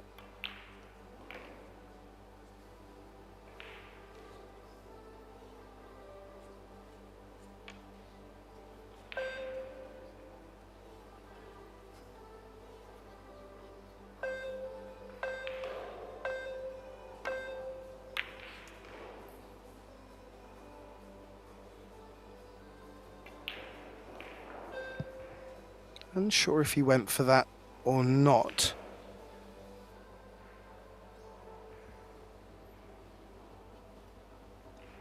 But as you can see from that angle, it may not be a whole pocket, but the 3 is available to this corner, maybe also available to the other corner.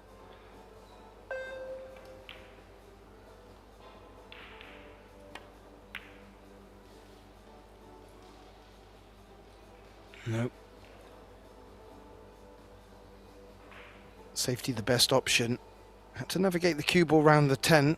Did that successfully. Good distance between the two, but both balls not finding a rail. So there's a little bit to work with here for Vogel.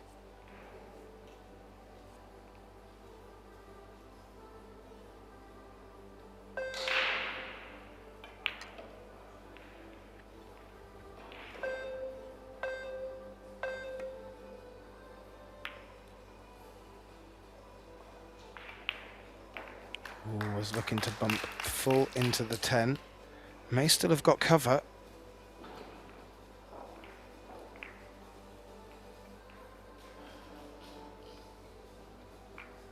Oh. Top left was the call from Albin. His objective, though, is to get that cue ball down, possibly even behind the 10.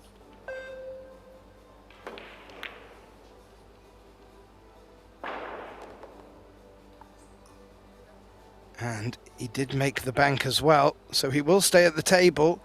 He made sure he left himself a little look at this purple 4. It's a long shot to take on. He looks like naturally he's going to come down the right side of the table, so he's either forced into looking at the 5-6 combination or bringing the cue ball down far enough so that maybe the 5 is available to the side pocket.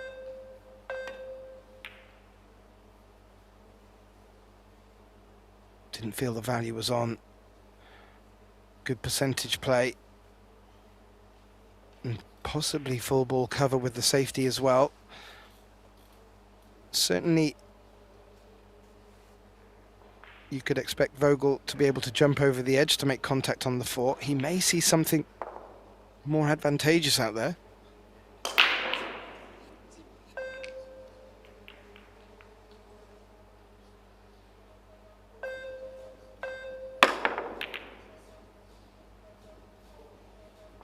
Good jump, good contact, the cue ball threatening the corner pocket, hasn't dropped.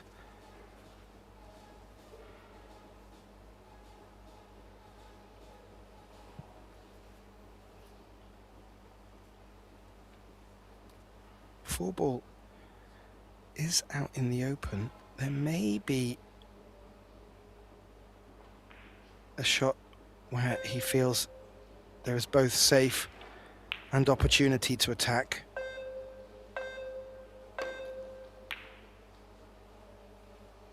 Bit like that. Went for it full-blooded.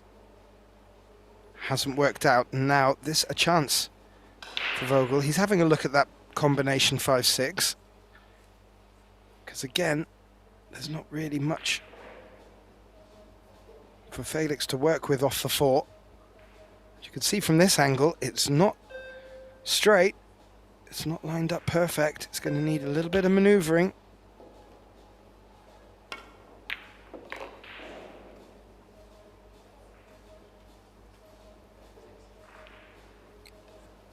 Now, has he left himself just needing to play full in the face of the 5, which will find that angle, or does he have to do a little adjustment?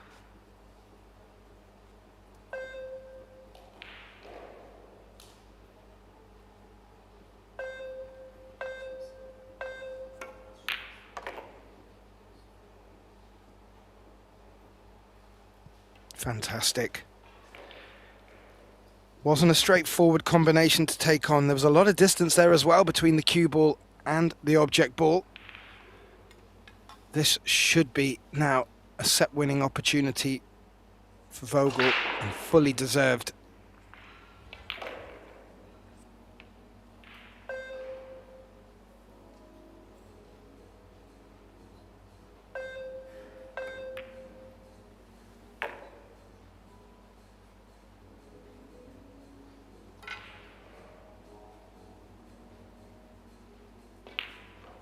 This will just turn the heat up a little bit more in this opening set, especially in this winner breaks format. If a player can just take this match by the scruff of the neck from the break box, good things can happen and scorelines can shift quickly.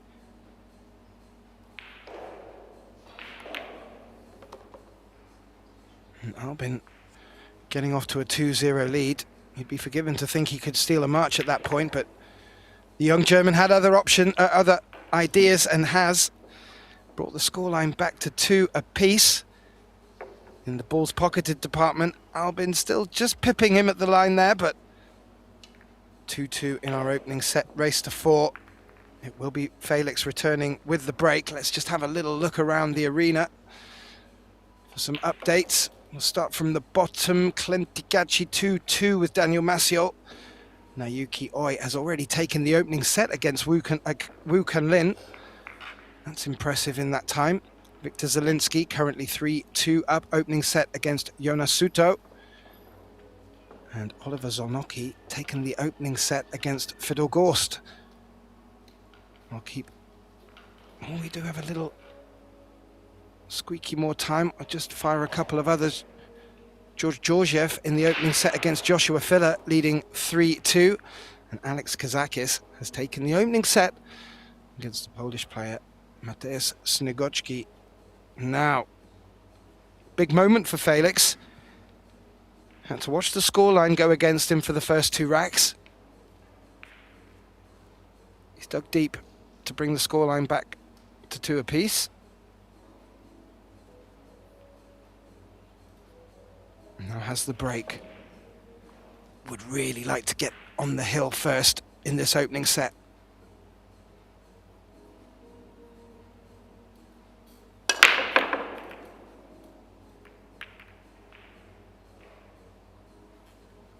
Not far away with that cut break on the 1 ball.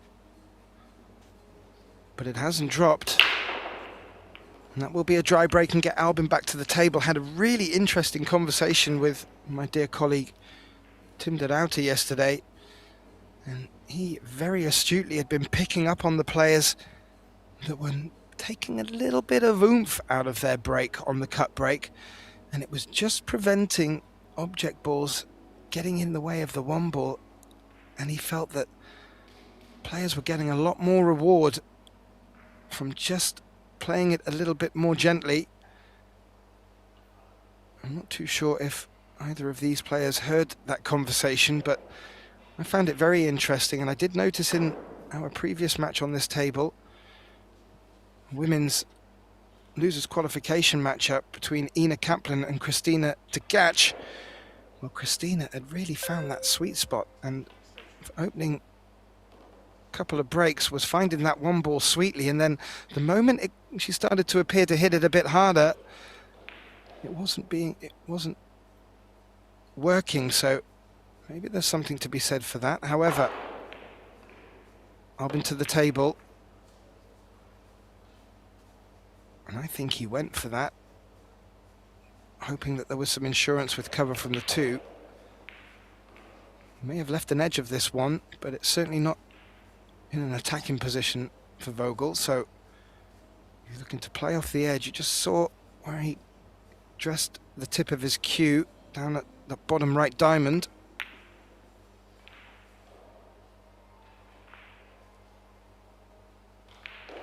And he wasn't far away, bringing it behind the 8. It's run full in the face of the 8. The 1 fully visible. Don't think the 8's hampering Albin's bridge. A lot of traffic down the left-hand side of the table.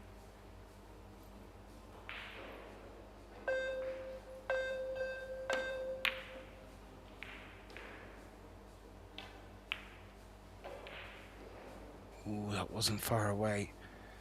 Albin looking just to finesse that cue ball off the long rail up behind the 9. Was going in that general direction, but didn't make it. And again, maybe an edge of this 1 revealed for Felix.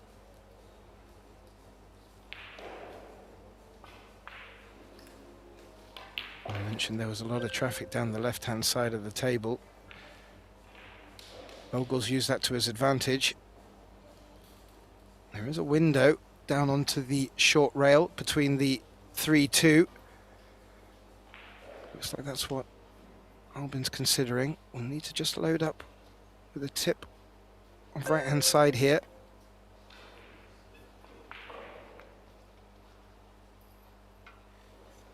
Oh.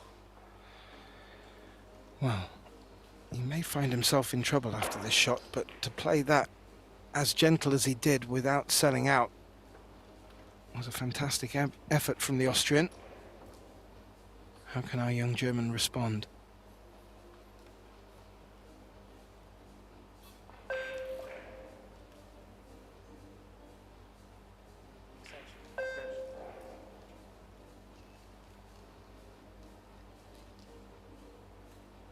He could try and bank the one into the 8 to freeze the one there, knowing then that he just needs to find the cover from the 6-10.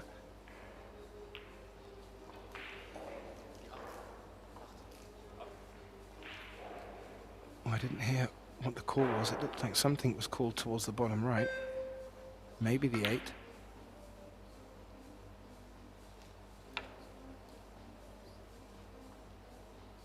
Yeah, nice shot. That's what I imagined would have been the best shot, but I didn't think that Felix could see enough of the one to do it. He could. And I think he's taken a look at the one away from Albin here, which may force him to just have to jump over the edge of that 4 ball.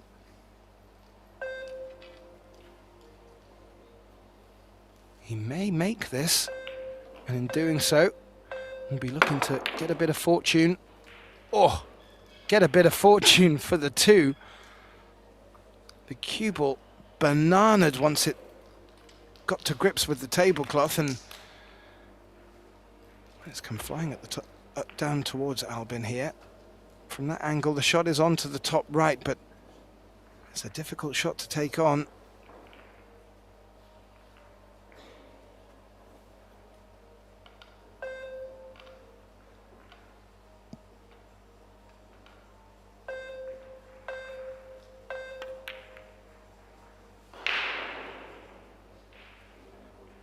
Yeah, it was a tricky one. Not necessarily to make the pot, but because there was so much consideration needed with regards to running into the 3,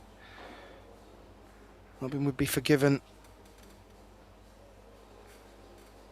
for just falling on that shot. Now, this is a good look for Felix. Won't need to do too much with the 2 to hold for the 3. No trouble out there on the table to need to work with.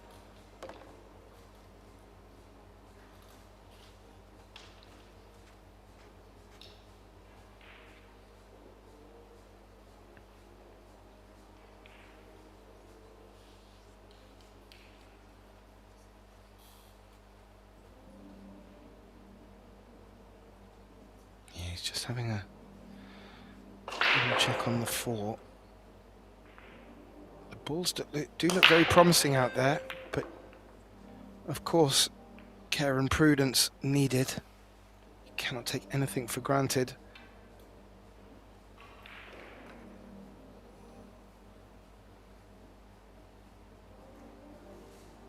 But Vogel looking at 3 racks in a row here to turn around a 2-0 deficit to get to the hill first in this set, and well, that is a big shot across the bow to Albin.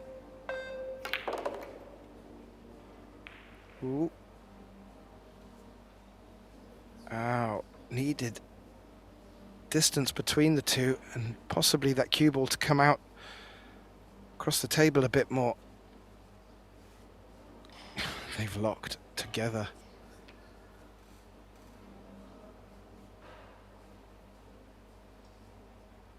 Sliding off the edge, looking for cover with the 10, 6 or the 8.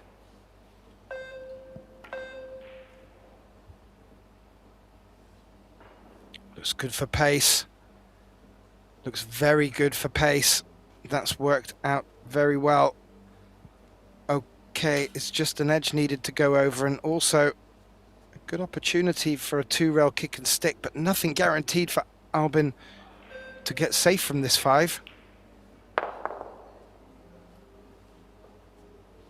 He's called the left side pocket. 2 rails coming up behind the 5. Good things could come from this. There is a chance the cue ball could track towards the 9.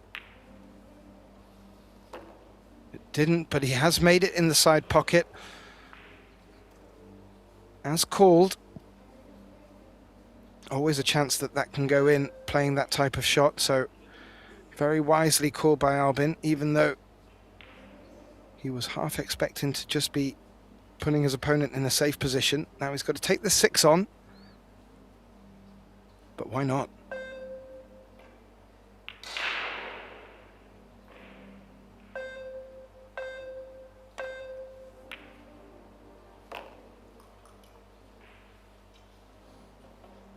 Great recovery shot. Great recovery shot. That has kept him in the thick of this 5th rack. And I have to say, this is quite a swing, really. The momentum with Felix. He looked in commanding form. Oh, Albin drops his head. What did he do that for? Clearly wasn't happy with what he'd done there. But I'm sure he'll take this result. Looks like he's come just low enough to get the cue ball tracking up table.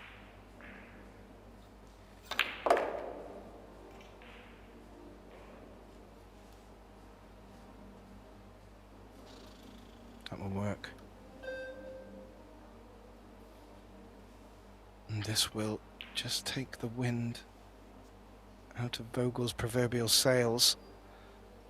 Just for the time being, if he is able to take this 9 and 10, I do feel Vogel was just picking up a second gear then, looking to push on for the first set. Albin has something to say about that. Needs the cue ball to roll. It has. This 10 just to regain his lead, which Vogel has just notched away at.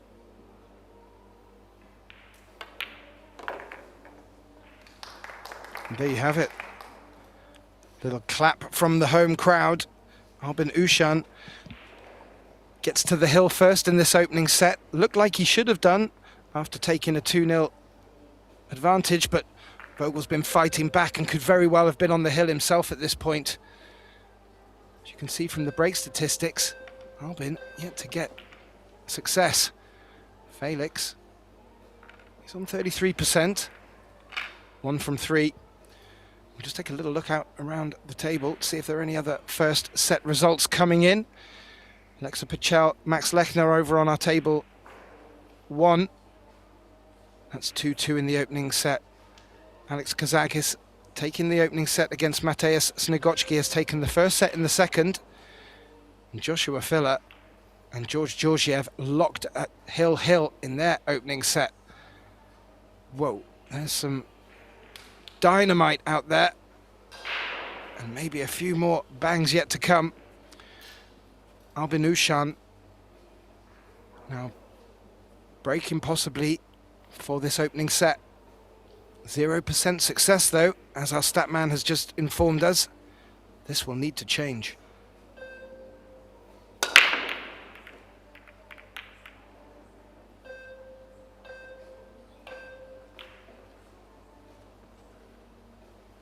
And we saw this similar in Jasmine Ushan's match. She just could not get her break working at all. It didn't necessarily have that much of an impact on the overall scoreline, but when you start getting to these stages of these high-level competitions, you've got to be able to start depending on that break.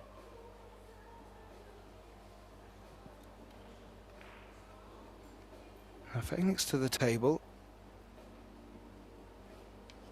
Looks like he doesn't get to see the 1, so he's going over the edge of the 6. Could play the push, but there's electing against it. Didn't hear a call.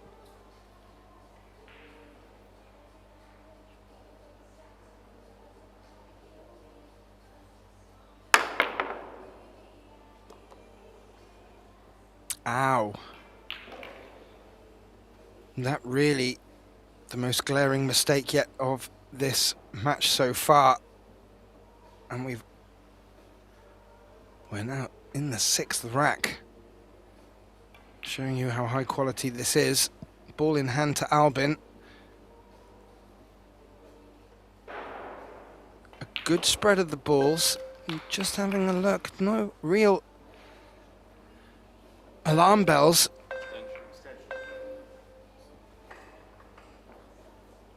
Is this going to be the chance that Albin needs to take this first set? Because if Bogle gets back to the table, he will be looking to take this to a hill decider. So Albin calling his extension quite rightly.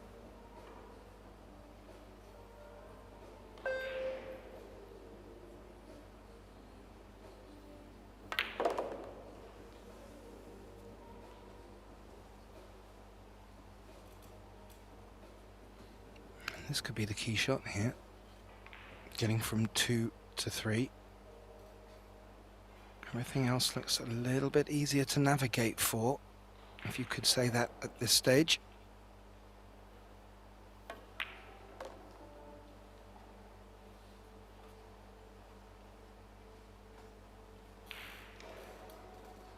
Played well.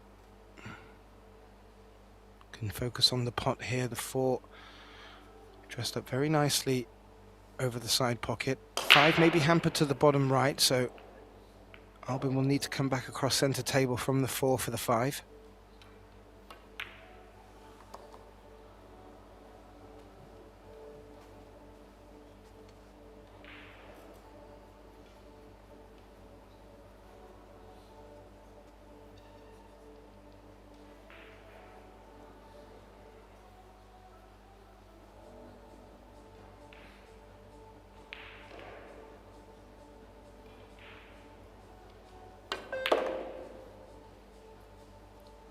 Just like that, drawing the cue ball back across centre table. That's worked out very nicely. This is now Albin Ushan's rack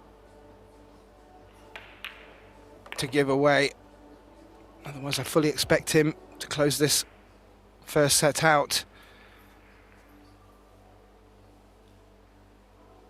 And really, the story so far, valiant comeback from Felix. Should have been the first player on the hill in my view, but that's the wonderful world of pool for you.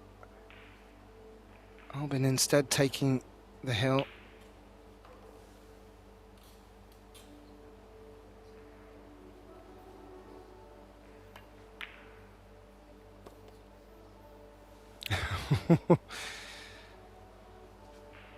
Just using all the pocket. Albin not fully convinced. Just knocking that one out of his head. Now, he's a little straight on this 8. He can put a shot on this if he chooses to. Otherwise, I would suggest he just takes the longer 9.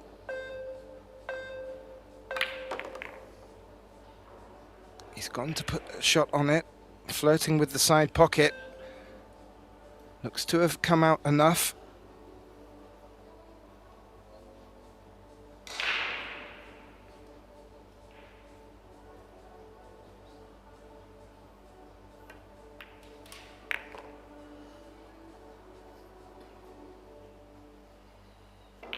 And this 10.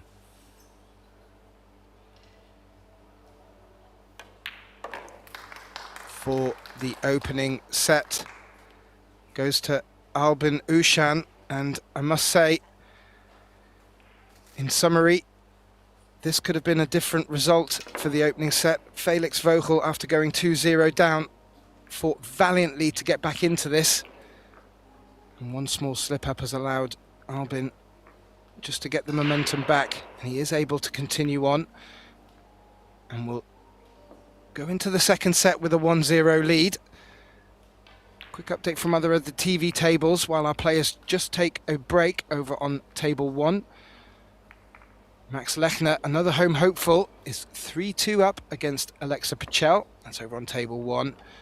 And over on table 3, Klenti Kaci is taking on Daniel Maciel. Daniel Maciel taking that opening set. Looks like they've just taken a break as well. And while our players take a break, I will do the same, and we'll rejoin with you all very, very shortly for set 2 action. Don't go anywhere.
And as we wait for Felix to return to his chair. A very warm welcome back, ladies and gentlemen, to this last 16 fiery encounter in the Billard Beckmann Men's Open here in the Austrian Alps. Well, the story so far, Johann taking the opening set 4-2, but really for me, it's just down to, and this is the quality of the match so far, one foul coming from Felix. Really the difference in my view. The break not working for Albin, 0%, so he's now breaking from the centre. My name's Gethin Davis, and I will be flying solo with you for this second set. Albin trying something different. As that cue ball continues spinning, nothing has dropped. Maybe a little window to pick the edge up of the one here, but as this is after the break, Felix can play a push if he wants to. For our astute, eagle-eyed viewers, the only other thing I really picked up from in the statistics was Albin's had 100% safety efficiency.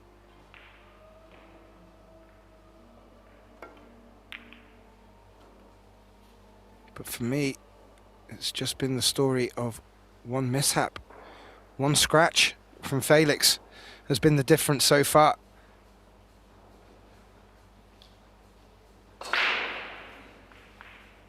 He's played a decent shot there, getting distance between object ball and one ball. Well, we just wait for Albin to take this shot. Just want to let you know, this is a 96-player field with a total prize pot of $125,000. Just for getting into the last 32, you were picking up a check of $1,095. But the money really is up near the top. $37,500 for the champ. $17,500 for second place. And very healthy numbers throughout. Now,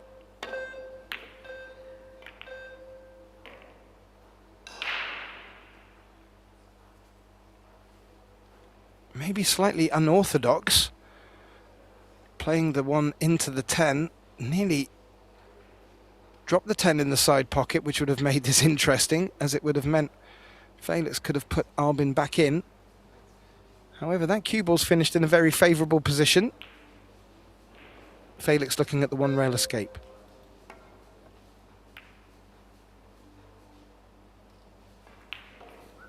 Oh, that's worked out really well and gets a well-deserved round of applause from the crowd. He judged that to perfection. Any real escape with the one rail escape for Albin. I wouldn't put him past him getting it close to that bottom left corner, bottom right corner from the overhead, which he has called.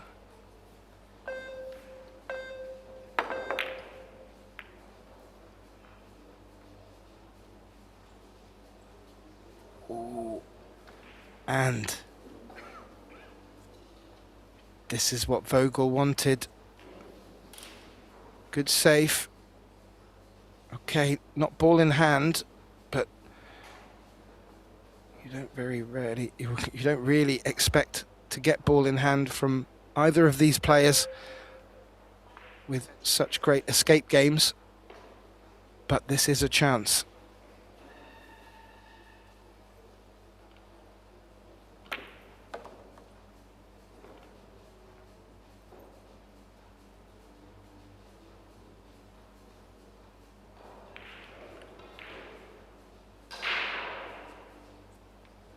We have all 8 matches in the last 16 underway, as I mentioned. All of them now into their second sets.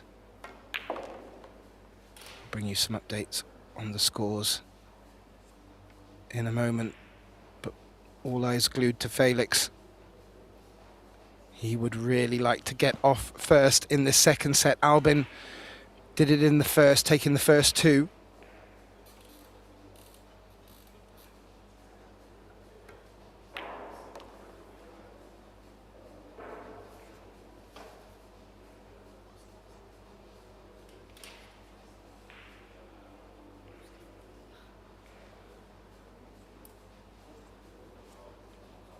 He's just had a little look at that 5. I would say it passes the 7. If not, he'll come above it for the side pocket. Maybe even if it did pass the 7, he preferred this route.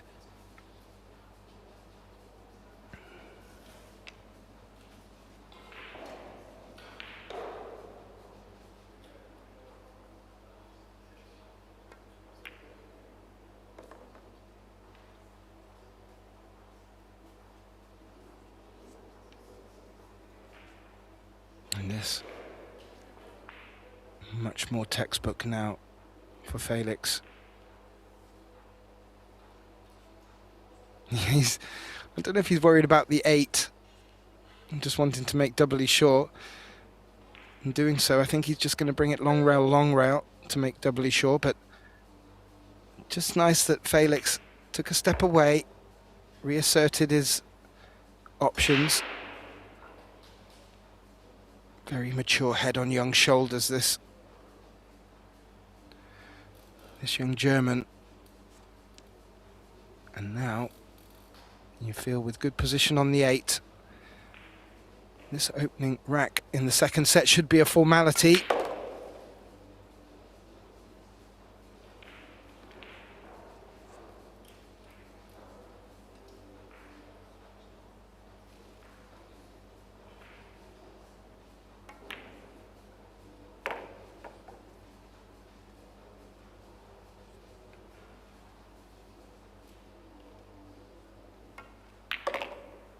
Indeed, did all the hard work, is rewarded with a couple of easy closing out pots here, including the 10. And that is our second set with its seal broken. Felix Vogel taking the opener, leads 1 rack to 0, although he does trail 1 set to 0 in this race to 3. This is a must-win set for him. I mentioned all matches now in their second set. I'll run through them quickly with you from bottom to top. Daniel Maciel's taken the opening set against Clenti Kachi. Clenti's responded, winning the first rack in their second set. Nayuki Oi is 1 set to 0 up over Wu Kunlin, and they're locked at 1 apiece. Victor Zelensky's taken the opening set against Jonas Suto, and they're back to 1 apiece in their second set. And Oliver Zolnocki has taken the opening set against Fedor Gorst. I may have mentioned that before. Fedor's responded. He's now leading 3-1. We have a little bit more time. Joshua Phil has lost the first set to George Georgiev, and George is 2-0 up in the second set. It's over on table 8. I'll get some more reports back on that. And Alex Kazak has taken the opening set against Matthias Snigoczki. They are locked at 2 apiece.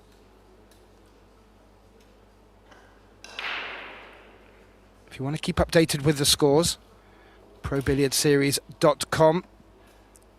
You can get all the latest and the fixtures, not just for this, but also our mixed doubles event and the Billiards Carrinho Women's Open. Now, Felix leading 1-0. What can he get from his break here?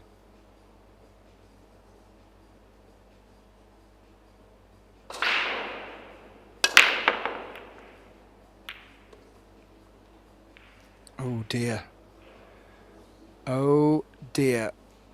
Only our second scratch of the match, this time coming from the break.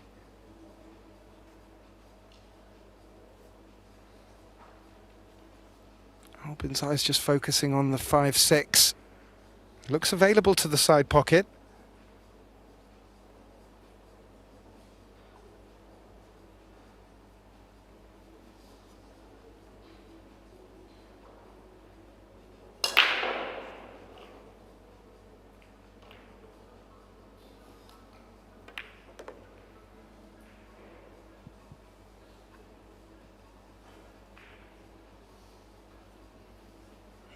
Couple of glances over at that 5-6.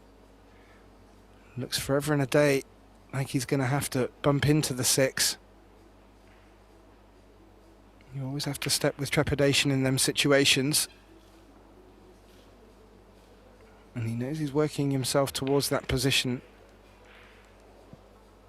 I'm unsure if he's able to play it clean and draw back to be able to take the 6 either into the same side pocket or up into the top left. He ideally would want to be taking it into the bottom left, but the 10 ball looks like it's going to have something to say about that, so we'll find out now what Albin's thinking. But this will be a very good response to Felix's opener in the second set.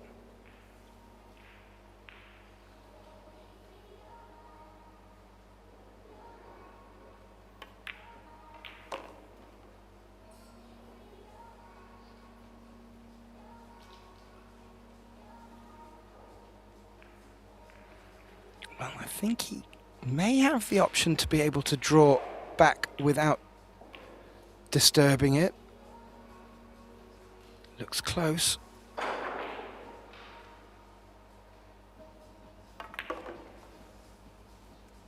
Whew. He was.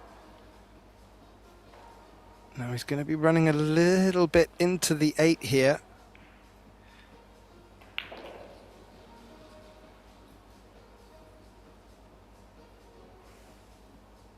He'd like to miss it and come back across table if he could.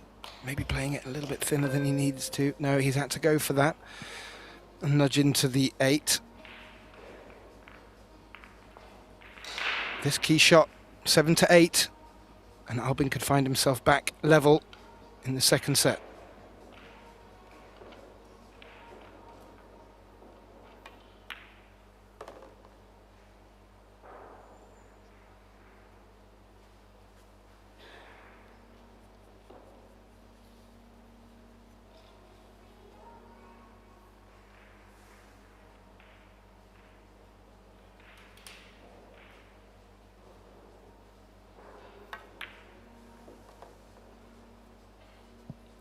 Needed just to cheat it around the 10.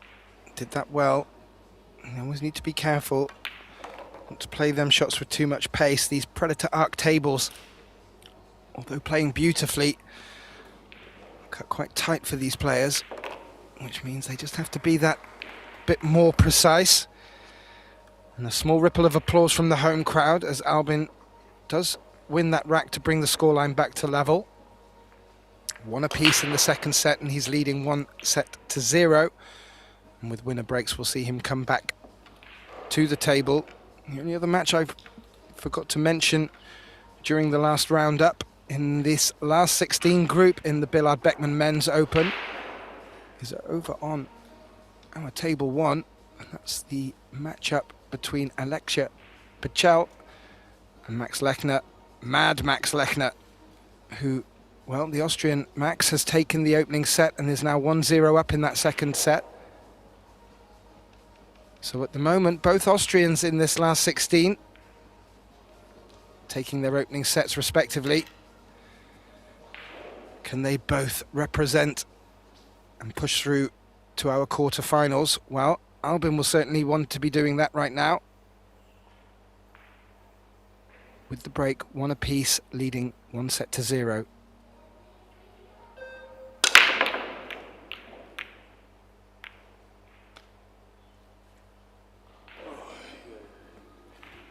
Wow, Albin not able to buy a ball off the break.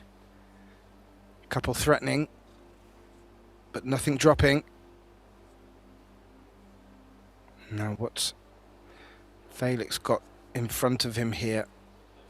A long one into the top right.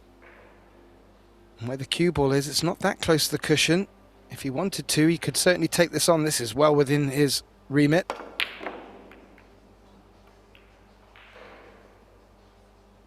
There's always a danger when powering them in on these tightly cut pockets that they will get spat out, and it has done on this occasion, and it hasn't gone safe.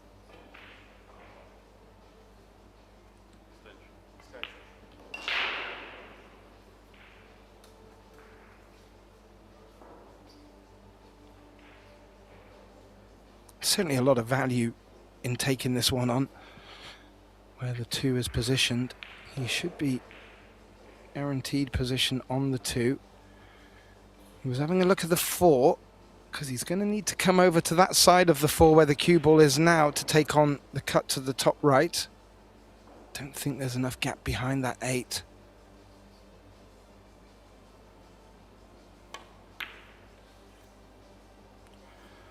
No, no, no. That is a miss. Asked a little bit too much of the slide on the side rail there. Hitting it too thick.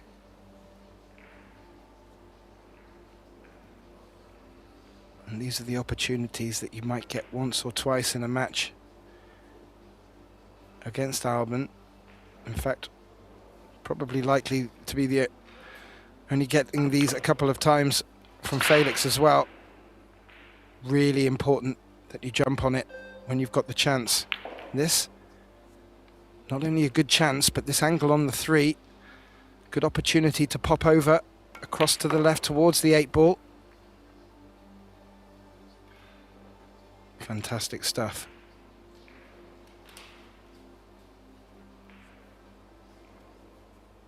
Such a calm and collected young gentleman. Joy to watch.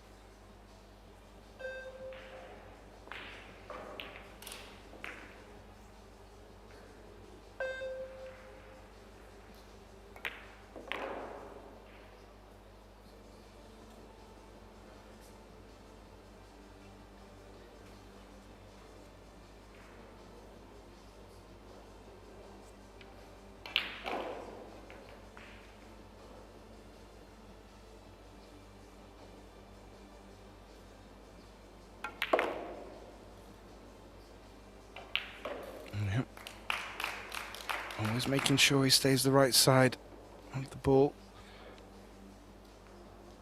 Just makes his position for the next shot that bit easier. Keeps him under control. He's not chasing anything. 7 to 8. Key shot here.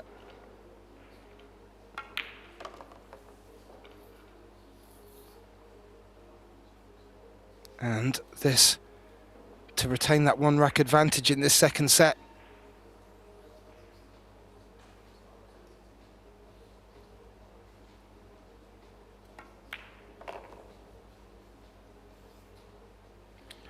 I was going to say the winner of this match will get to have a rest to return tomorrow. However, if Albin were to win, he won't get to rest. There's mixed doubles action coming up after this at 4 p.m. Albin with his sister Jasmine Ushan, one of the top teams in this tournament.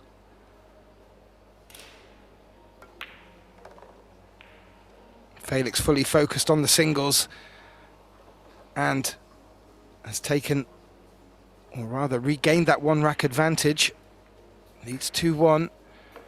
If he can push on here and get to the hill, we could be looking very good to get to a 3rd and deciding set. I was always hoping personally it would go to 3 sets, but I know what both these players are capable of. And in this winner's break format, it could be very quickly over in 2 sets. So far, it's not gone lopsided. And when we get a look at the statistics, we'll find out if and how there may be any imbalances in this match. The score clearly from the opening set, but Felix has looked formidable. It was only one foul in the opening set. Really the difference between the pair. Quite a few of the players here for this Pro Billiard Series event will be remaining for the Euro Tour as well. Now, will this be Felix's opportunity to keep Albin in his chair and get onto the hill first in this second set, must-win set?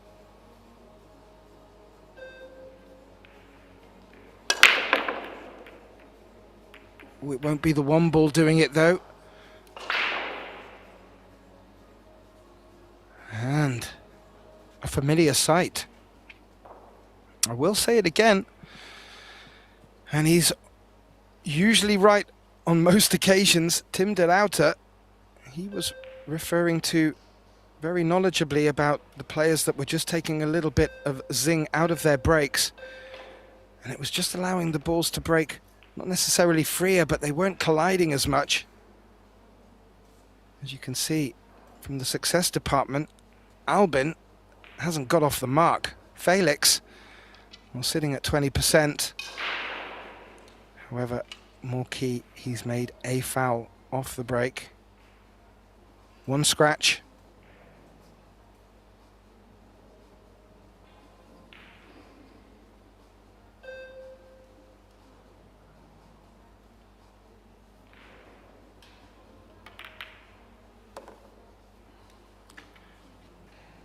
Called the combination. Not sure if he did believe there was any opportunity to get shape on the one after. After making contact with the two, that took that one out of the equation. Now, he's still at the table. It's a target to aim for where the 7-6-9 cluster is. However, if he doesn't get cover, the way he would need to play it to get there, he may leave the one out in the open.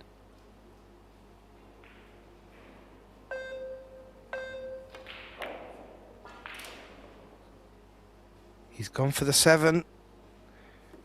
Oh, a little nudge. Has just popped that cue ball out. However, where that 10 is, there's a good chance it's full ball cover. Although Felix down on the shot quickly.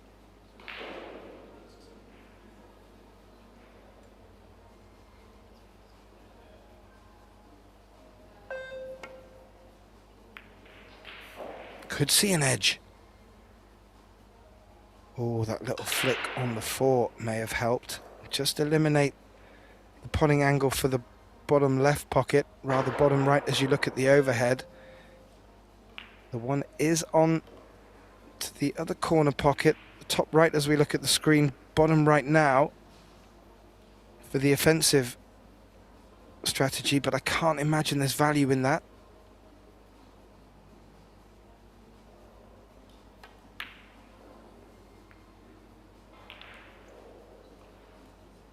That's good knowledge from Albin there.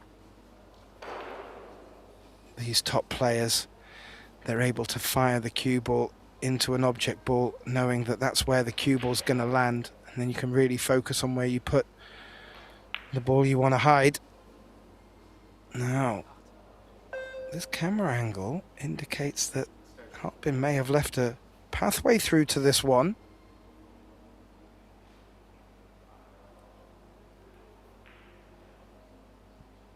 That's what Felix is looking at, I think.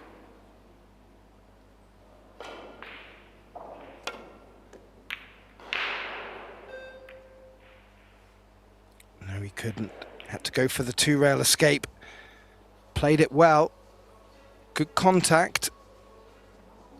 It'd be unfortunate if he sold out. There is a pathway for the 1 past the 5. I don't think Albin can see the potting angle, though.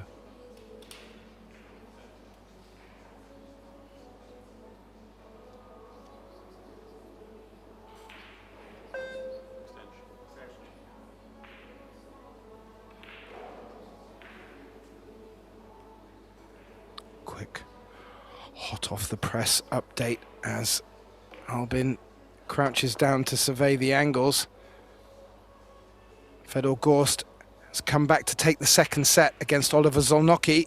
They're now 1 apiece, taking their break before the third final set kicks off. Bringing it back here, still in second set action.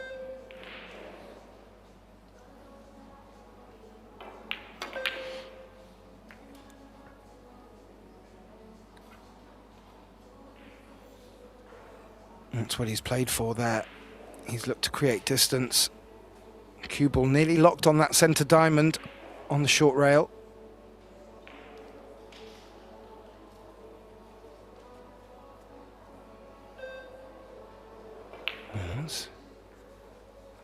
What's the Birdman having a look at there? Is he looking just to slot the 1 ball into that and bring the cue ball back towards where we are with the camera?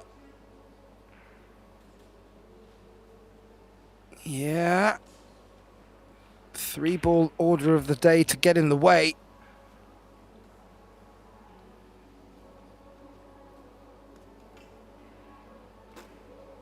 Well, there's a jump shot on, but no combinations. And maybe Albin can take a chunk of the one off the short rail. If he can, that might be the best plan. Cue ball coming back down the table like this. Oh, delightful. Delightful. We saw some great shots like this played in our mixed doubles open yesterday evening, a matchup between the two Spanish players, FSR, Maite Rapero. They were taking on Kazakis and Fischer. And some of their exchanges in safety play, getting out of safes and putting their opponent in safe, it was second to none. This from Albin, a great example of that, but look at the reply. How cool can you be? Felix calling that from the escape. And although has been unfortunate to not leave something easier on the two.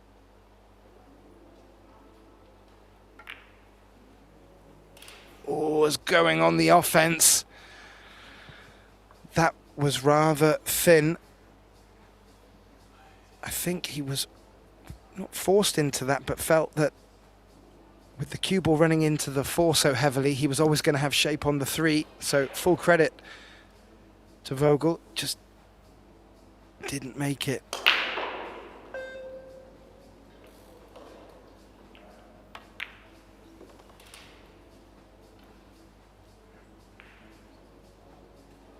Well, after that fantastic shot by Felix, definitely a highlight reel shot. I was sat here thinking he'd be the first player to put their foot on the hill. However, now, looking at the layout of the balls, and as long as that cue ball behaves for Albin and he's able to get back up for the 6, well, it won't be Felix on the hill. He'll be locked at 2-2. And still very much a conundrum left in this second set.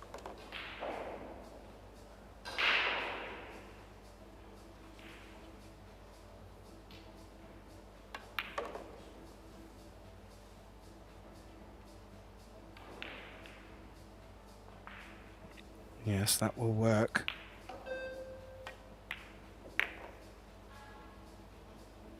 They really are living up to my introduction when I said two cool, calm, relaxed styles meeting will equal fire. Some people may have thought I was losing my marbles. How can cool and cool equal fire?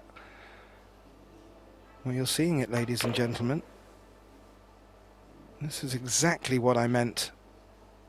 Neither player can afford to give their opponent an inch.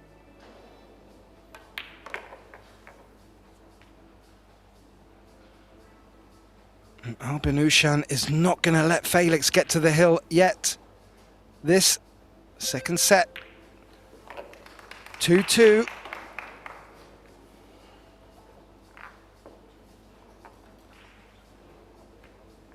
And well, with Alpina getting the break, maybe it's the Austrians' opportunity to get to the hill first in this second set. His countryman over on our table 1, Max Lechner, well, he certainly got the memo. After taking the opening set, he now leads 3-0 against Alexia Pichel.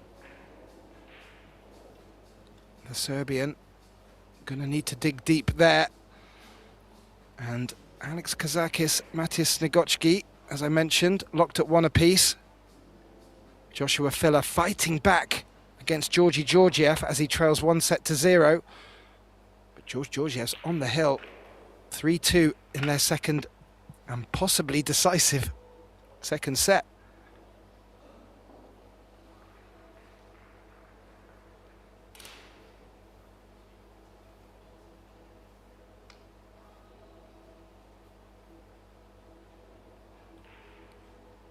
Eva Poskicilova doing a fantastic job here.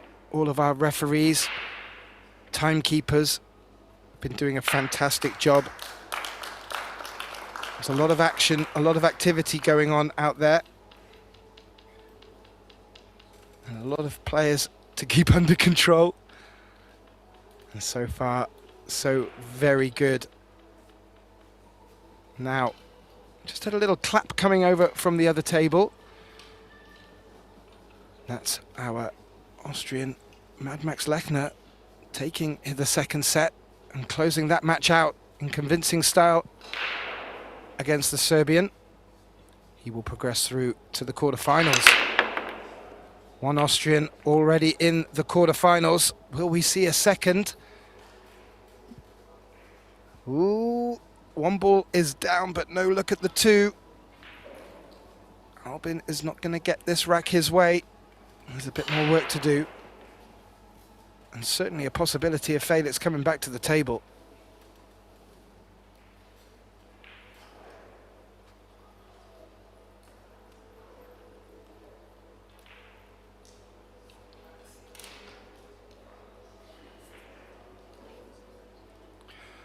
Well, Albin has a little consideration hot off the press. I mentioned coming up after this at 4 o'clock, an hour and a half from now, will be the Predator Mixed Doubles Open winners qualification stage. The matches have already been decided. On this table we will have from Poland Wesolowska Snegocki taking on Han Yu and Kunlin Wu. On table 1 will be Pia and Joshua Filler taking on Savannah Roadrunner Easton and Jason Shaw. And table 3, Zhang Zolnoki taking on the all-Japanese pairing, Kawahara and Nayuki Oi. Now, Albin playing the push. Didn't feel there was any value in trying to get something off the two. Felix giving it him back. Now, was this what Albin had up his sleeve? He's looking at using the mirror system here to play long rail, and he's going for this. He's looking to make this 2-ball in the top right corner, I believe. Looks like the cue ball will run towards the 6 if so, but if he can avoid the 6, there are rewards to be had on getting position for the 3. 2-2 second set. Is he playing with fire? Well, whether he is or not, he knew darn well that he was going to run into that 6. He's played that particularly so he can freeze the cue ball there and take this long 3-ball on. And I tell you what, it's not a bad shot to take on, because if he does play it dead weight and it doesn't drop, he should get cover on it. He's playing for the purple 4 next, into the same pocket. That's not going to work. That was quite a margin away. Yes, a difficult shot to take on. Definitely value in attacking at that position. Albin certainly felt that way. However, these are the opportunities that can come your way, and Felix hasn't really been needed to be asked twice in this position so far.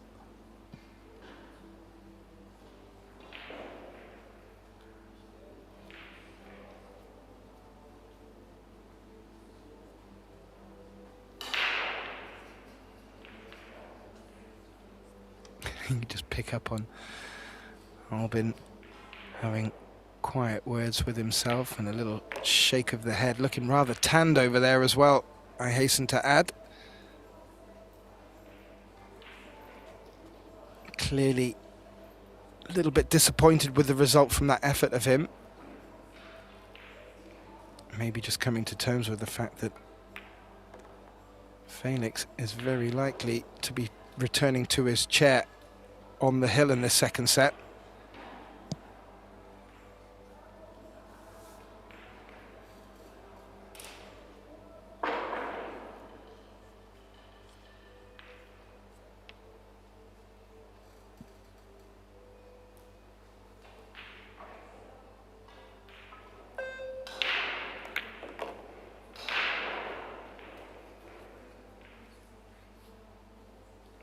a little smirk from Felix there. I'm just wondering if that cue ball just shot off the cushion a little bit more than he anticipated.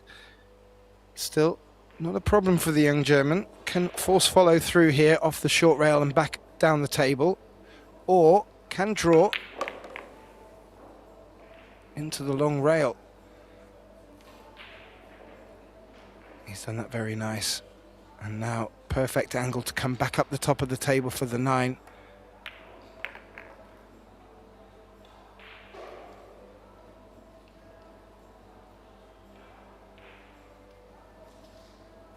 And after that missed 2 ball,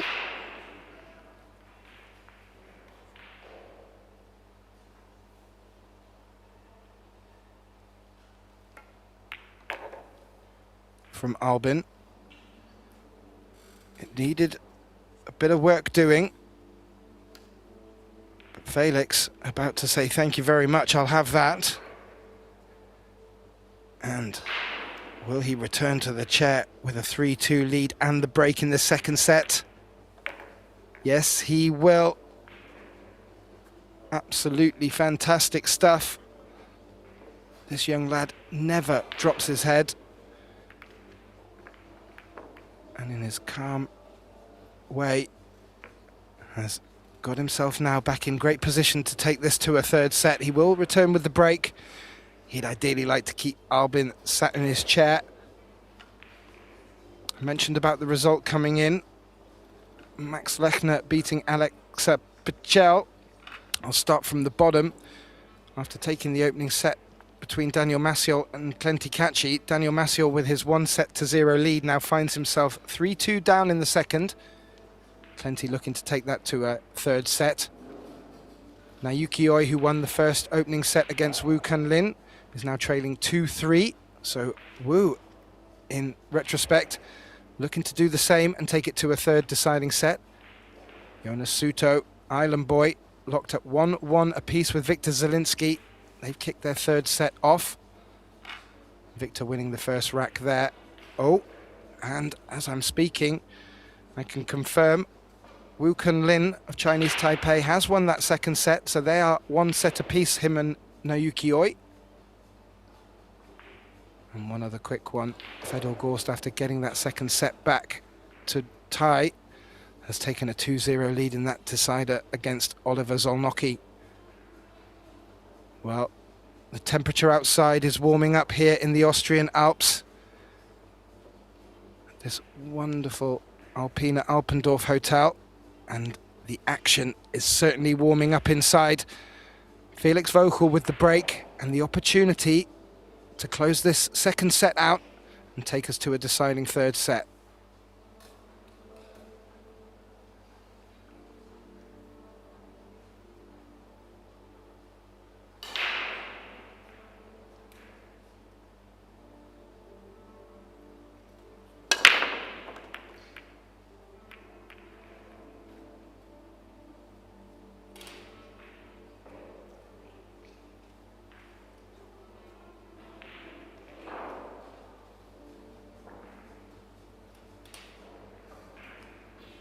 Not a bad break. And the second time, I believe, he's been making balls off the break. Unfortunate with the leave, though.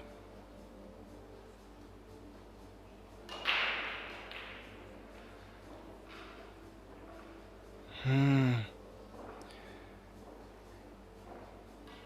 can see what he's doing there.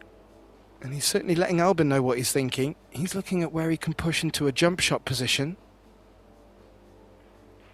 Certainly a useful way to go. But our ever so knowledgeable Tim de Ruyter in the box here, who is also a formidable player on the European scene, well, he does talk about players just locking up 2 balls on the table, just to make runouts a little bit more difficult for your opponent. However,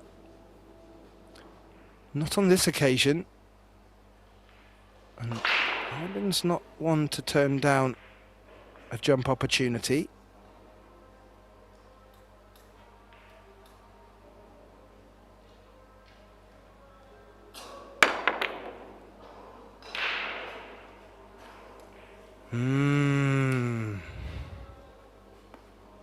That was close. However, arguably you have to say, not a bad ploy by Felix. Asked the question. Of course, Albin could have given that shot back to him. He didn't. First opportunity in this 6th rack for Felix. What can he do with this opportunity? Let's have a little look. Does that 4 pass the 8 into the side? If not, it certainly goes to the bottom right. That's what he's played for. 7-10 looks quite nicely suited for a combination. I'm sure we'll see another camera angle there and you may start laughing at me at home, but from here it looks like they could be well put together. Slightly off, but well within these players' remit.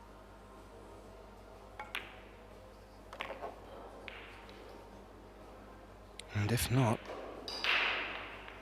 could be an angle to play the cue ball into a position to take the 7 on, perhaps into the bottom right. I do like the combination though as well, but he's left himself an angle here where he could even run into them if he wanted to move a ball or two.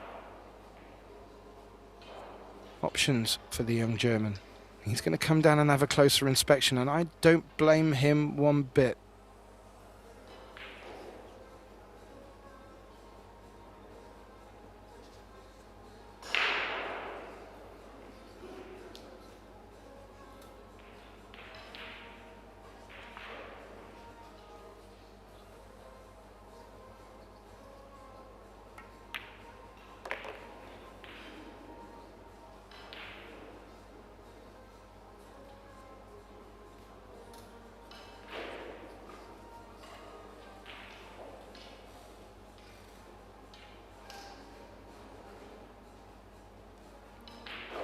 He did go into them. I was just having a little look at the leave. I do like this being on for the side pocket, but he does need to put a bit of a shot on it to get shape on the 8. Ho ho ho! Felix Vogel needed to put a little bit of a shot on it, and let me tell you, them side pockets are not very forgiving. He's thundered that one in. And will the Birdman take this 2nd set and take us to a 3rd and deciding?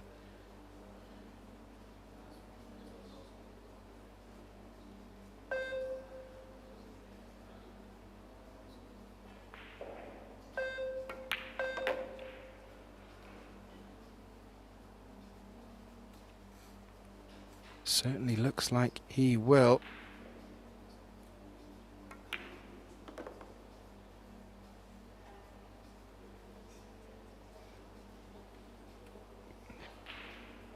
What composure from this young German.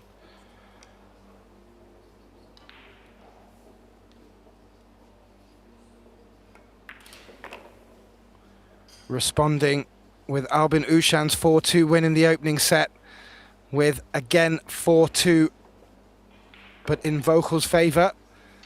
And that will move us through to a deciding 3rd set. Players will just take a short break. We will bring up the statistics for both set 1, set 2 and match overall. We'll leave you having a little look at them. I will take a quick short break with the players. I'm getting hot too. We will be back with you all very shortly for the culmination of this match, start of the 3rd set. Don't go anywhere, we'll be right back.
A warm welcome back, ladies and gentlemen, as you join us on day 5 for this live action of the last 16 matchup in the Billard Beckmann Men's Open. I've just jumped in early before Felix returns to his chair.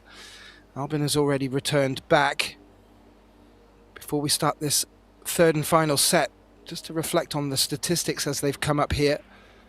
And what a reflection on balls pocketed. Like for like. Complete mirror, set 1 to set 2, as is the scoreline. Felix holding steady with a 33% success on the break.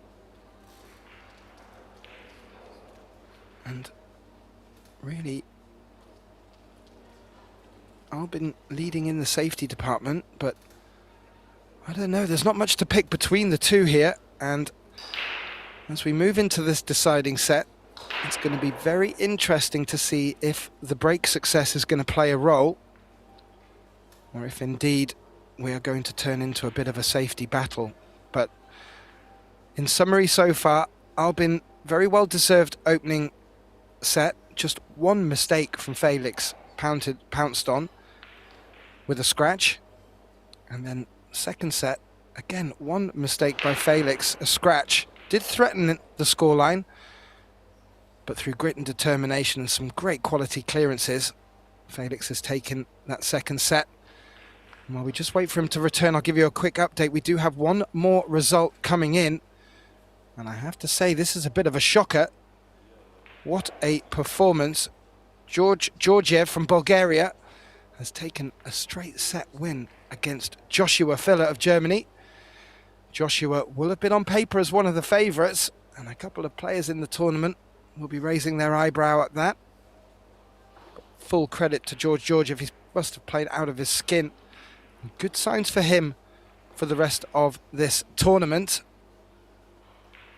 Felix on his way back. Let's sneak a couple of updates in for you. Alex Kazakis, Matthias Nogochki locked at 1 set apiece. Also locked at 1 apiece in their third deciding set. Fedor Gorst, as I mentioned, got back that set to come 1-1 with Oliver Zolnocki. He's now leading 2-1 in their third deciding set. And Victor Zielinski is locked at 1 set apiece with the island boy Jonas Suto. Zielinski leading 2-1 in their deciding set. There's 2 more updates to come, as we will need to wait for that, because I am eagerly anticipating Felix's break. Fantastic performance and reply for him in this second set. He will get our third set underway. Looking for a big break here.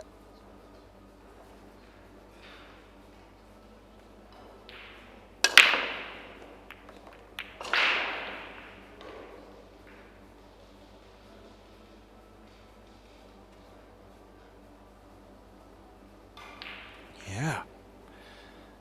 Making ball on the break, as he did in the last one, but on this occasion he's got shape on the 2. Big difference, big opportunity.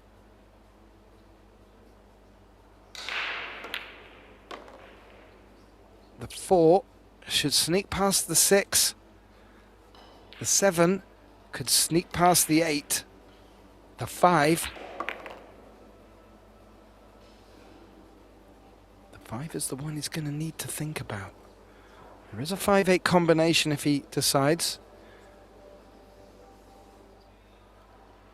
And that's what he looks like he's playing for. Big shot to make after this 4. Good offensive play from Felix.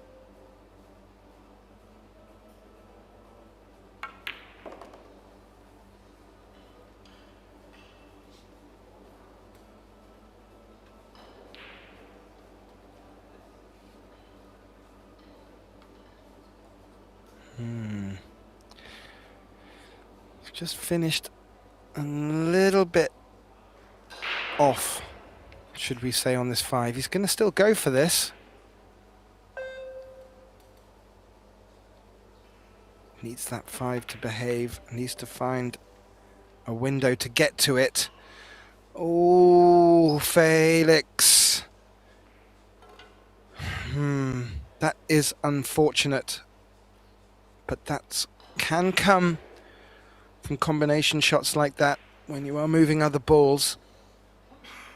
Can he avoid the 10 and catch that short rail where he's looking now? Because if he can, he could be able to pot this and still remain at the table. As you can see where the 6 ball is, he can just focus on the 5.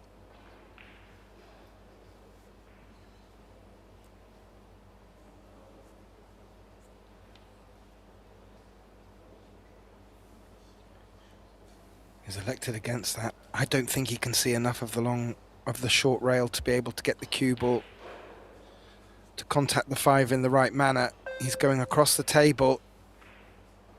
Big shot to take on.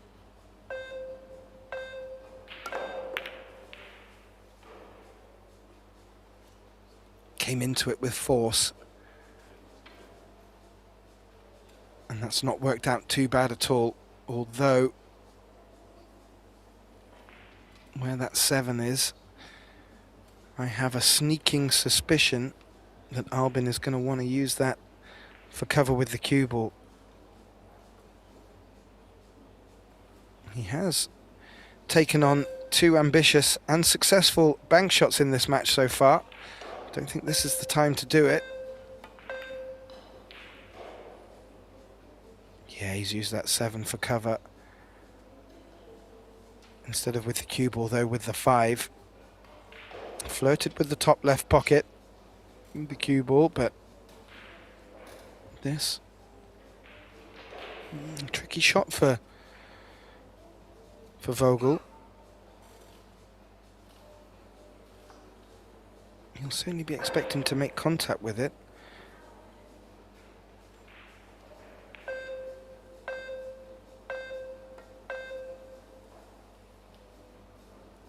Looking to just run into it. Oh, a ball's width away from being perfect, and it's a foul, but there's no good look at the 5. Good possibility to take this bank on, but a very good possibility to sell out if you miss. That's what he's called.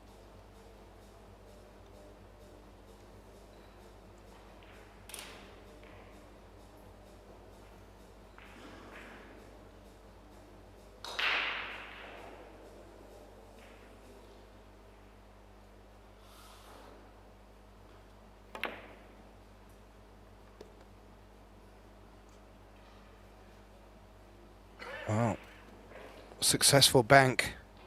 Has really been able to depend upon his bank shot prowess. That's now given him a thin 6, but just gently dropped. Like that.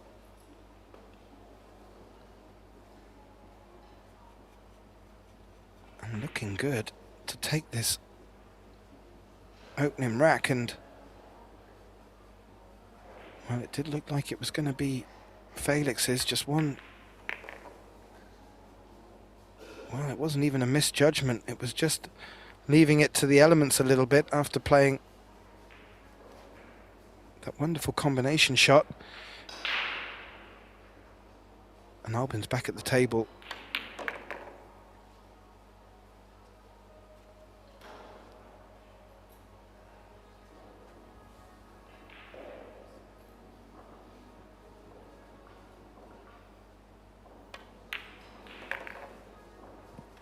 First rack of our third set in the bag, and that's gone to Albin Ushan. The home support will be loving that already. An Austrian through to the quarterfinals. Max Lechner beating Alexa Pichel. There was 2 scorelines I wasn't able to get to. Nayuki Oi and Wu Kunlin, well, they're locked at 1 set each. Wu Kunlin from Chinese Taipei taking the opening in the 3rd deciding set there. And Klentikachi, Daniel Maciel locked at 1 set each. Klentikachi, the Albanian, taking the first in their deciding set. So all matches now remaining in play in their third and deciding set. Fedor Gorst and Oliver Zolnocki. Well, Gorst is the first on the hill, Zolnocki's on 2. Wonder if there'll be any shootouts to come. Did I say that word too soon? Well, Albin to break, leading 1-0, tied at 1 set each in this deciding third set.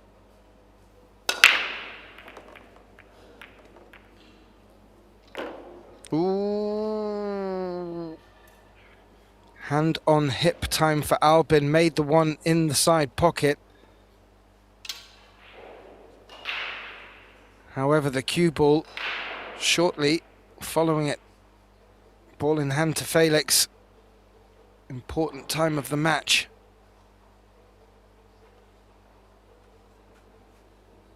Five passes the 10.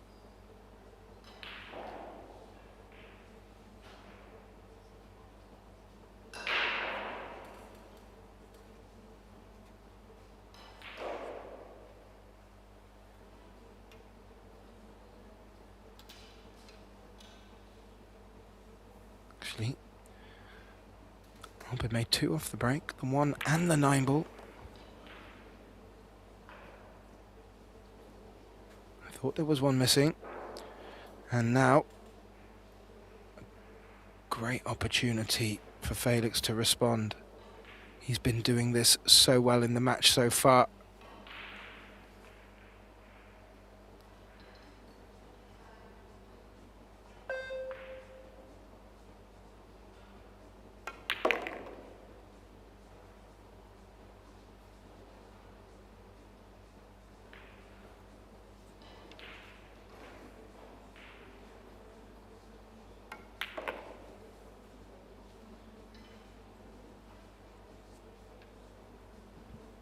Okay, 5 passes the 10.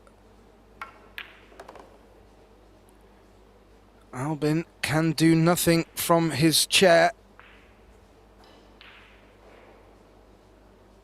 He knows he cannot give this young German an inch in this match, because this is exactly what we've come to love him for, his ability to clear under pressure. These younger players coming through the junior ranks just have no fear. They are not daunted by any prospect, and they have such good fundamentals to rely upon.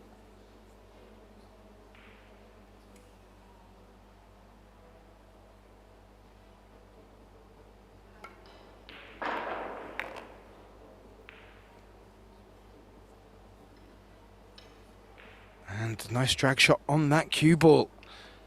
Well, neither player yet able to run away in this deciding set. Very indicative of how this match has gone so far. As I mentioned, you would definitely have Albin down as the on-paper favourite.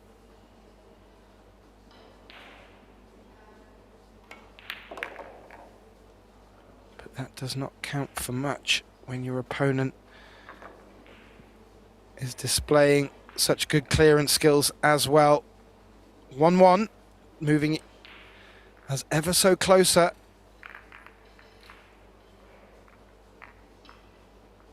To the finish line. We're having a quick look out. Are there any updates to come in?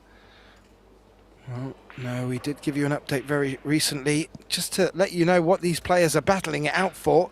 96 players started on day 1.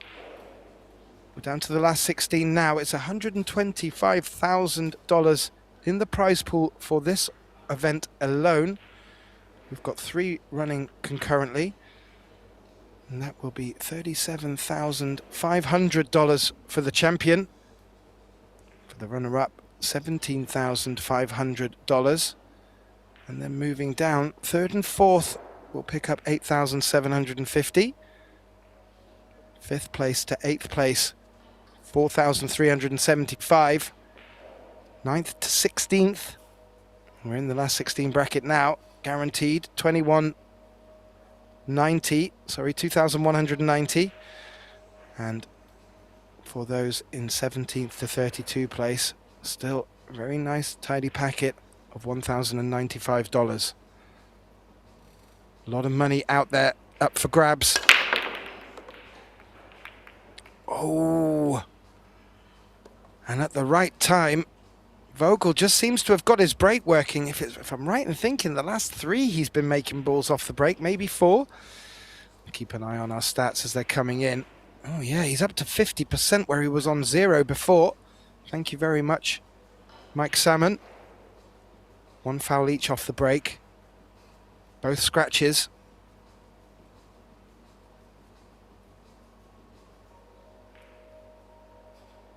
Now, nothing on the 2. Looking to push on with the safe. Oh, did that cue ball nestle up against the 4? Because if not, Albin may be able to see this 2.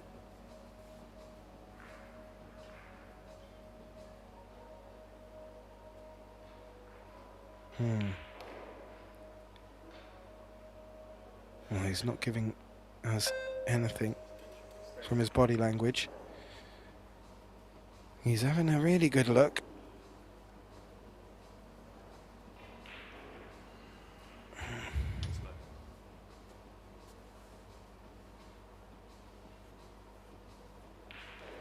I think he's made a call of sorts, but I think that's just as insurance. You clearly can see a little of this.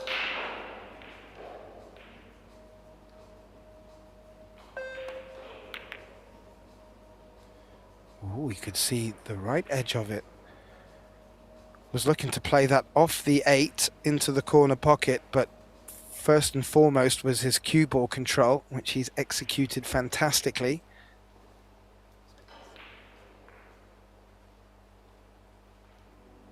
And we saw Albin make a shot similar to this earlier in this match. Felix is going to play a 2-rail kick and potentially stick, with the 2 threatening to go towards the side pocket. Caught it thinner. Might not be too bad if the 7 comes into play. Oh, it hasn't.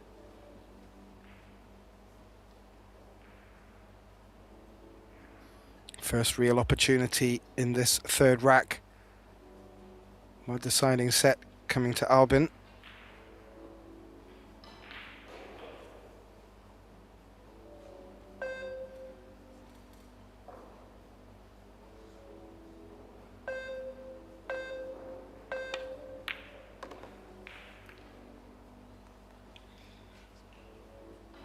Played nicely.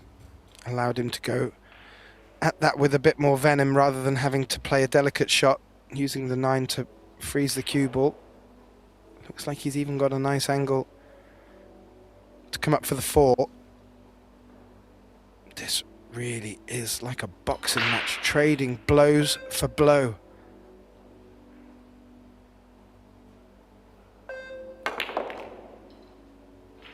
And they're both doing it in such a calm way. It's a joy to watch, joy to commentate on. Now, Albin straight on the 4. Has options for the 5, side or top left.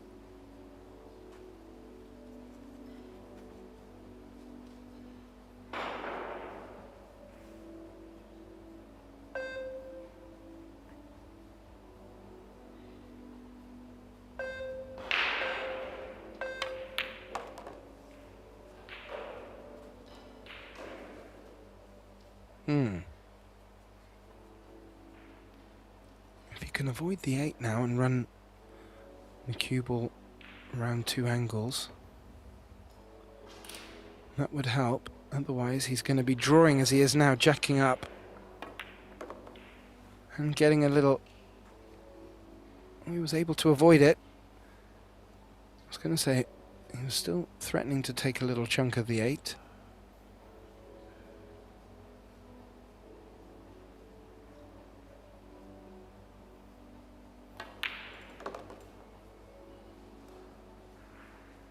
Fantastically done. This match is on a precipice.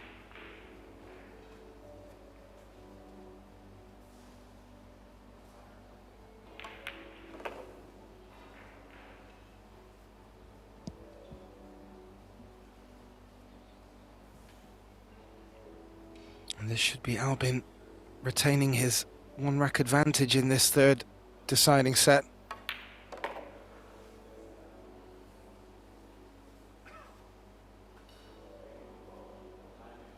And that a straightforward 10. Ooh, okay. I am, even if the players aren't showing it, I'm getting nervous watching this. Albin Johann regaining the lead, 2-1 in this deciding set, and we'll have the break. I tell you what, that's not a bad position to be in, because Vogel's break is certainly working for him. And you feel if he is to pop a point on the board and get back to the table, there is every threat of Albin not getting out of his chair. Now that will definitely be the same playbook for Albin. Quick look around.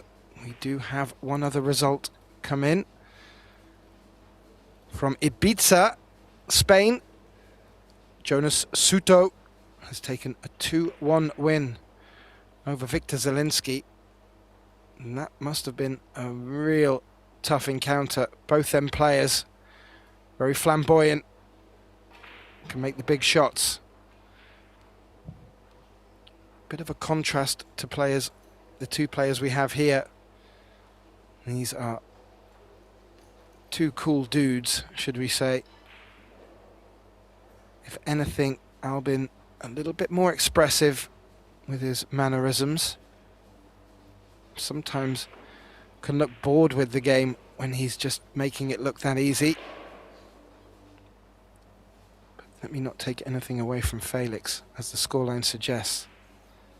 Both these players in with a chance of taking this third set. Albin currently with the advantage, 2-1 lead, deciding set.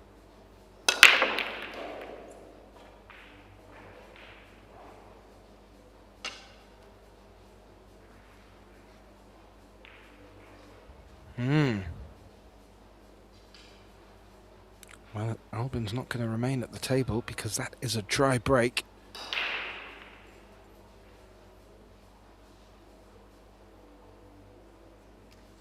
This is what Felix will have hoped for, just to get back to the table. He won't mind what he's left with. He'll take this one on by the looks of it. Just looks like his ears have pricked up a little bit.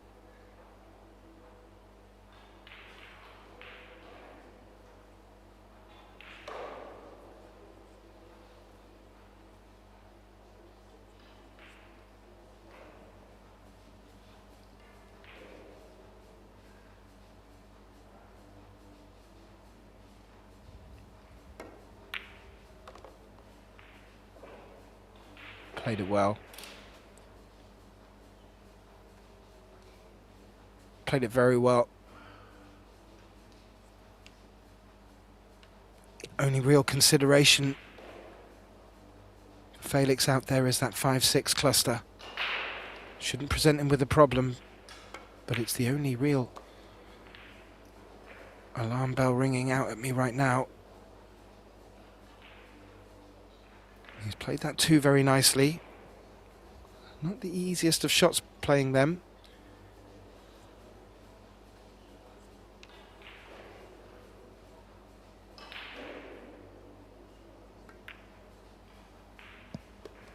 Now purposefully finishing that side of the 4. He's now looking to come off that long rail where he's just dressed his cue. Sort of first diamond down from the left side pocket is where that cue ball needs to be tracking towards, and he won't mind picking up a second bounce, or rather that second rail.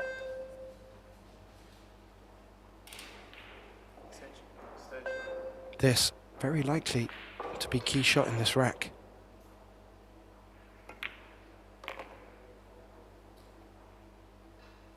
Does pick up that second bounce.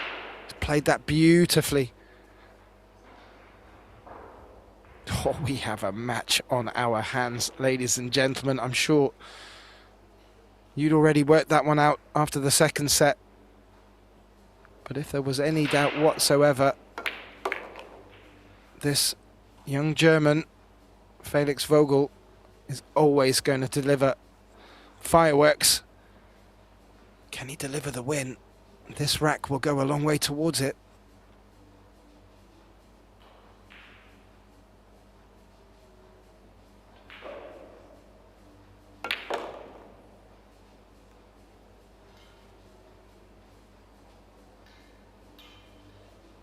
Okay, not bad at all. Okay, the cue ball's rested on the short rail, but that's a natural angle now to float up the table.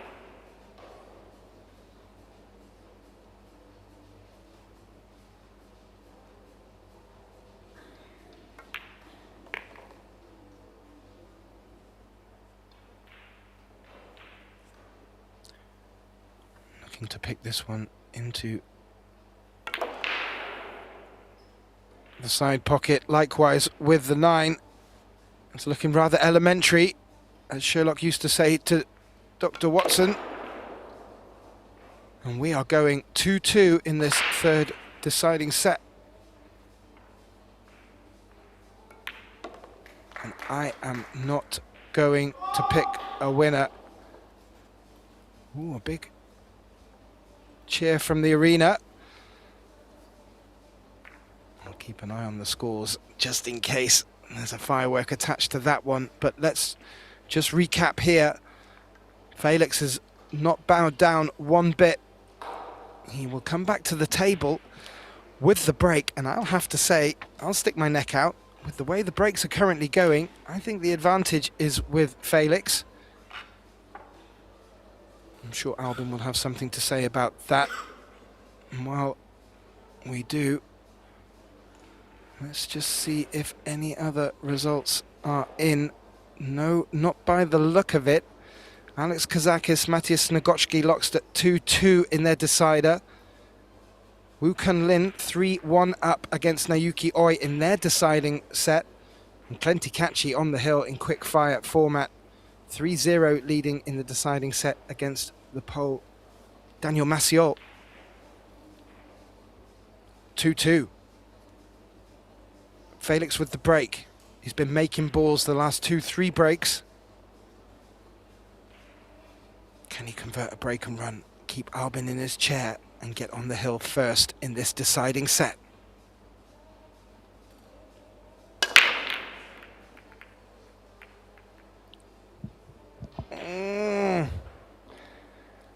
The familiar sight of that one ball being knocked out of its pathway as it's tracking towards the side pocket.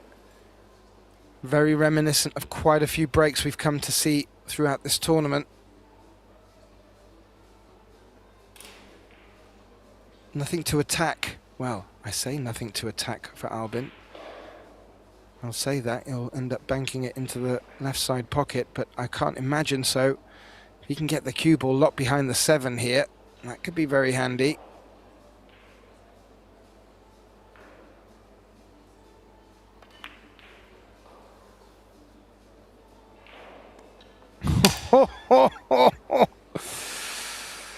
Well, he's done both of my suggestions, and he only really needed to take one of them. That is an unforced error, you have to say. And the pickle that he was looking to put his opponent in, he now finds himself in the same jar. So, I'm not sure there's even a pathway to the 2. If he can see enough of that long rail, he may be able to spin it up. Otherwise, he could come 2 rails, playing it back towards where his head is now. God, this is a difficult shot. 2-2 deciding set.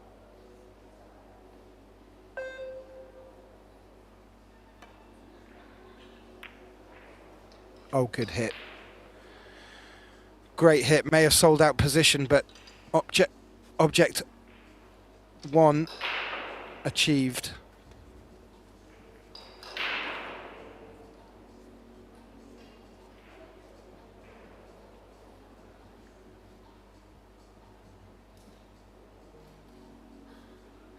Yeah, Vogel having a good look at that 3. I have a feeling he's looking to tee himself up to play safe from it.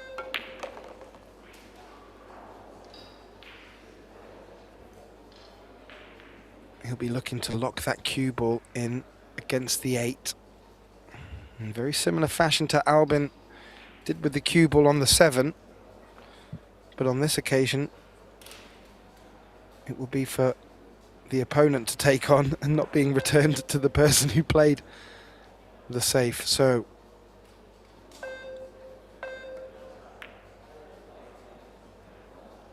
that's what he wanted. That's what he's got. Great shot. Vogel really keeping in the driver's seat at the moment.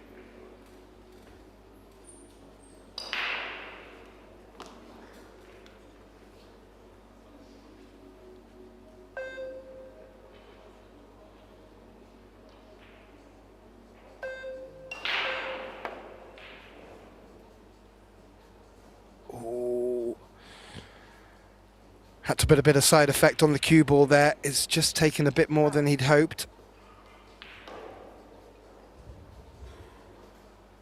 Ball in hand, Vogel. No immediate issues on the table. This is all going to be about cue ball control and picking the right pattern. And Felix Vogel could get his 1 foot in the door of the quarterfinals.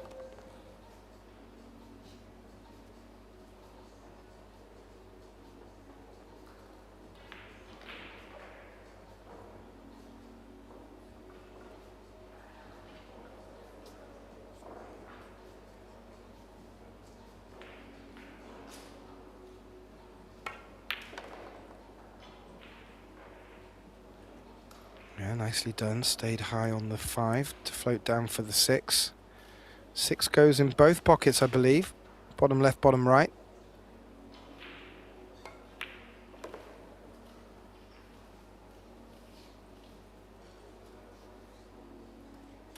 Played that nice. Good position on the 8. I reckon this hill is guaranteed for the young German.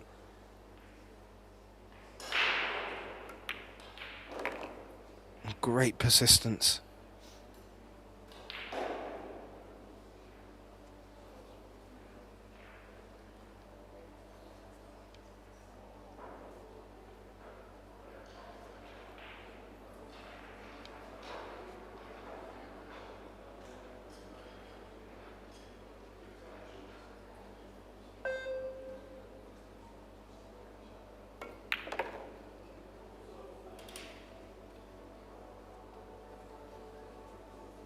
That will do nicely.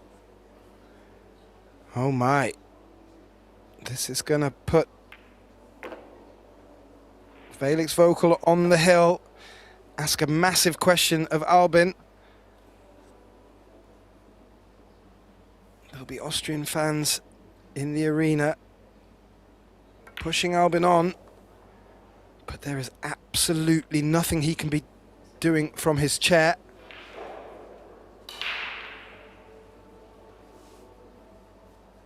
Vogel just composing himself, and I don't blame him one bit.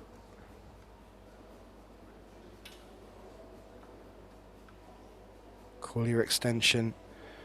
Do whatever you need to do to get that composure. No need for any adrenaline in the arm. This 10 ball to take the hill first in this deciding set and leave Albin in a tough position. He has done. Great stuff. Great stuff from the young German. Let's have a little look at what's going on over on the other tables. couple more results in. Glentikachi has taken that match against Daniel Maciol, winning 2-1. Woo Kun Lin currently on the hill, 3-2 up in the deciding set against Nayuki Oi. Alex Kazakis trailing 3-2 in the deciding match there against the Polish player Matthias Snugocki. And the rest of results, and if you want to keep your eye on these results and the fixtures coming up for the remaining 3 days action here in Austria, I say remaining 3 days, we will have a one-day break afterwards and come back for the Euro Tour. Again, all matches on Pro Billiard TV. But if you do want to keep an eye on all of the information and get links to the forthcoming events coming up, I will give you a couple of highlights. Do visit probilliardseries.com. Now, I am sure you're all glued to the screen at home. We are getting to the real crunch time here. Felix Vogel having to come back from a one-set deficit. Now finds himself on the hill in the third and deciding set.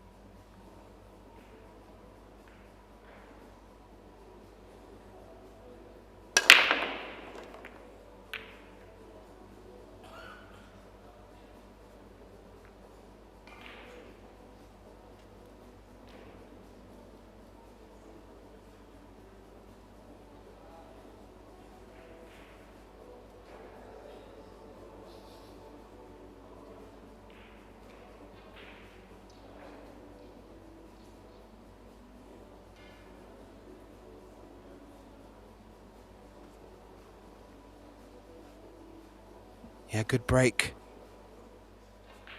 Making the one, but not getting anything on the two. I have to say, Felix's breaks have just shifted up a notch during the closing stages of the second set and into this third.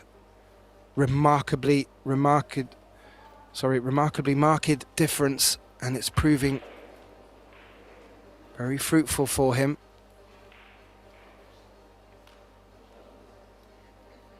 Got away with that a little bit. Maybe leaked an edge for Albin.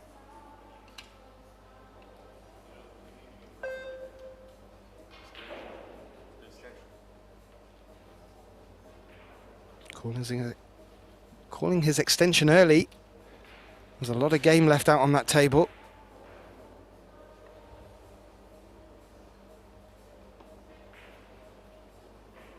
Ooh, he's getting close to that 10 ball. Ava will be looking in closely.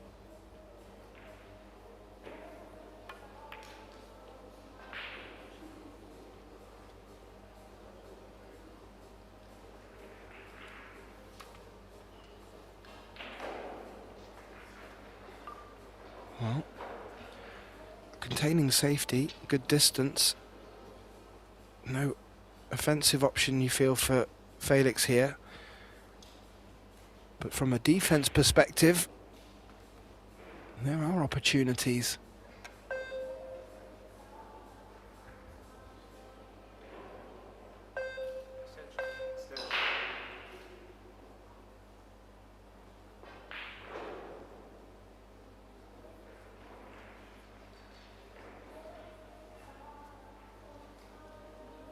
He's just working out where object ball and cue ball are going to track after making contact. A lot of distance between these two. This needs to be very precise.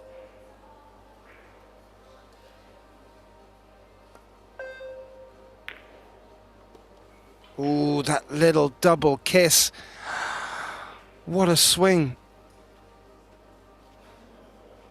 Did not want that, resulting in a scratch. Ball in hand for Albin. In a must-win rack for him. Whew. This is what he'll have wanted.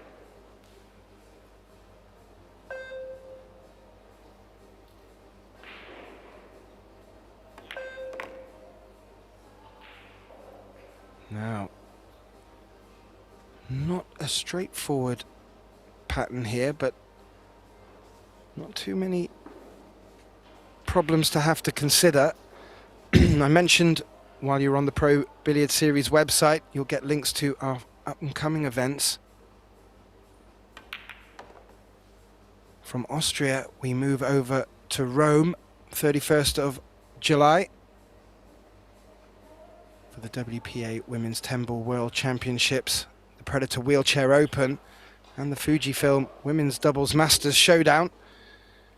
And then we're really clocking up the miles. We'll be moving to Ho Chi Minh City in Vietnam in September, Bali, Indonesia for the beginning of October, and then across to the USA, Texas, San Antonio, the end of November, and then for our big final meetup in Jacksonville,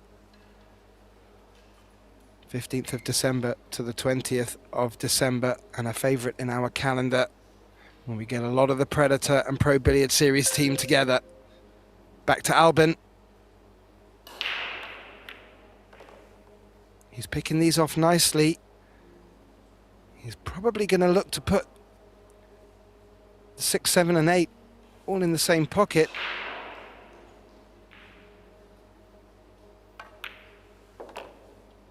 And I've tried not to harp on about this to tempt fate. But if we get to 3-3, I'm sure you'll all know, especially after mentioning it about table 1 just now, we're going to move into a shootout.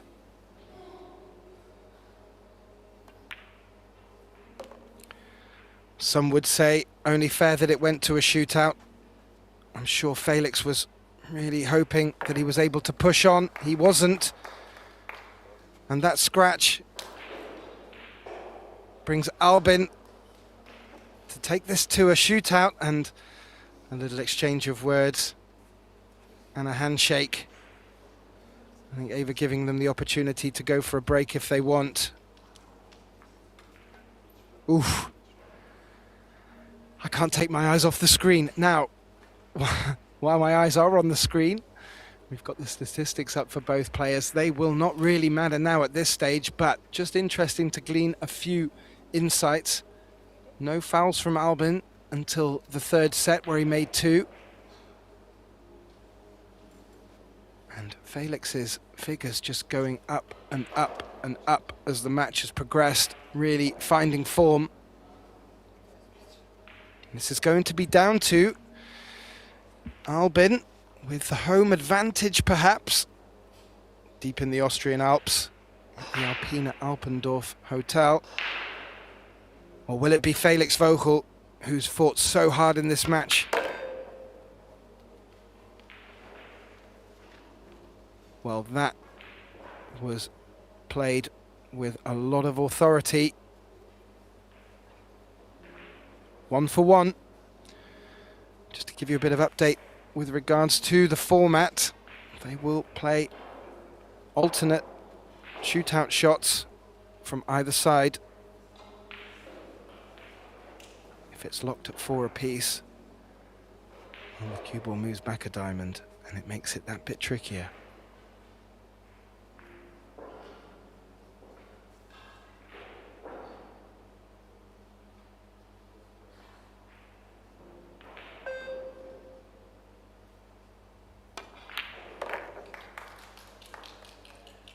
Fantastic. 1 for 1. Both players will move over to the other side. Our last match on table 1 went all the way to a shootout. That was the matchup between Nak Young Song and Kelly Fisher in our Women's Open. Kelly losing out, Nak Young Song winning 5-4 in that shootout. Now, Felix, his first one, played with authority, will be looking to replicate that here. With the added pressure of the shot clock breathing down his neck. Again, solid pot. 2 for 2 for Felix. Albin looking to do likewise.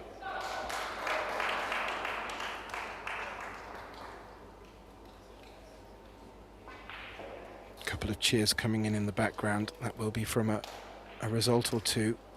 I'll bring you some updates, but not right now.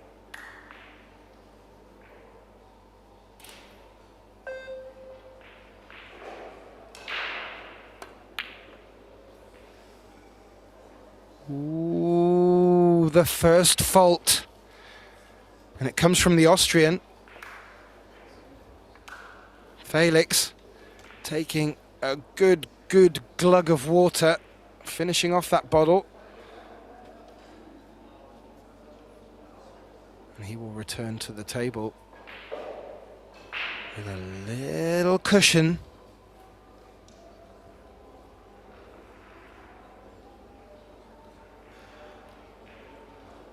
If he makes this one, Albin cannot afford to miss.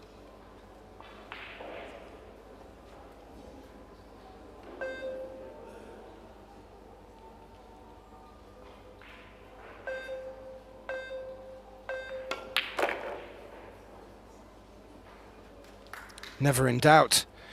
Never in doubt. And just a quick look at the scoreboards. This is the last match in play. All other matches have come to a close. All eyes will be fixated upon Albin and Felix here. Albin, this a must pot for him. Otherwise, this could be the end of his Billard Beckmann Men's Open.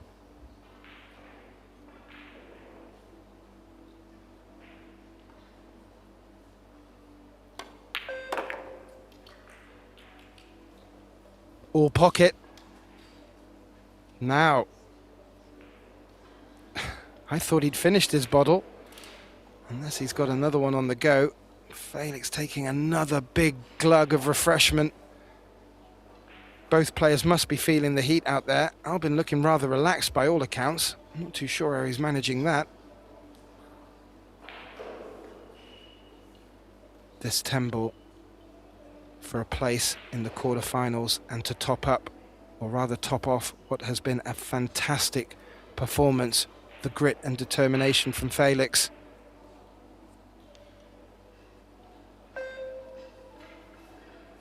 Nothing Albin can do but watch on.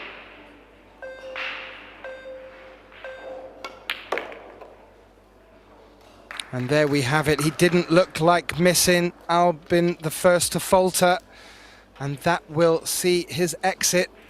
A big congratulations to Felix Vogel there, who has really played out of his skin, well deservedly will take his place in the quarterfinals. I said this was going to be a fiery encounter between two very cool customers, and that indeed it was.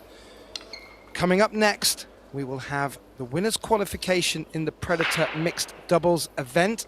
That will be coming up in 30 minutes from now, and on this table we have the two Polish pairing, the all-Polish pairing with Wesolowska and Snigocki, and they're taking on Han Yu and Kunlin Wu on this table. On table one, in half an hour, it will be the fillers Pia and Joshua taking on Savannah Easton and Jason Shaw, and on table three, Zhang Solnoki taking on the Japanese team, Kawahara and Nayuki Oi. While we just watched the players packing up, all the results are in.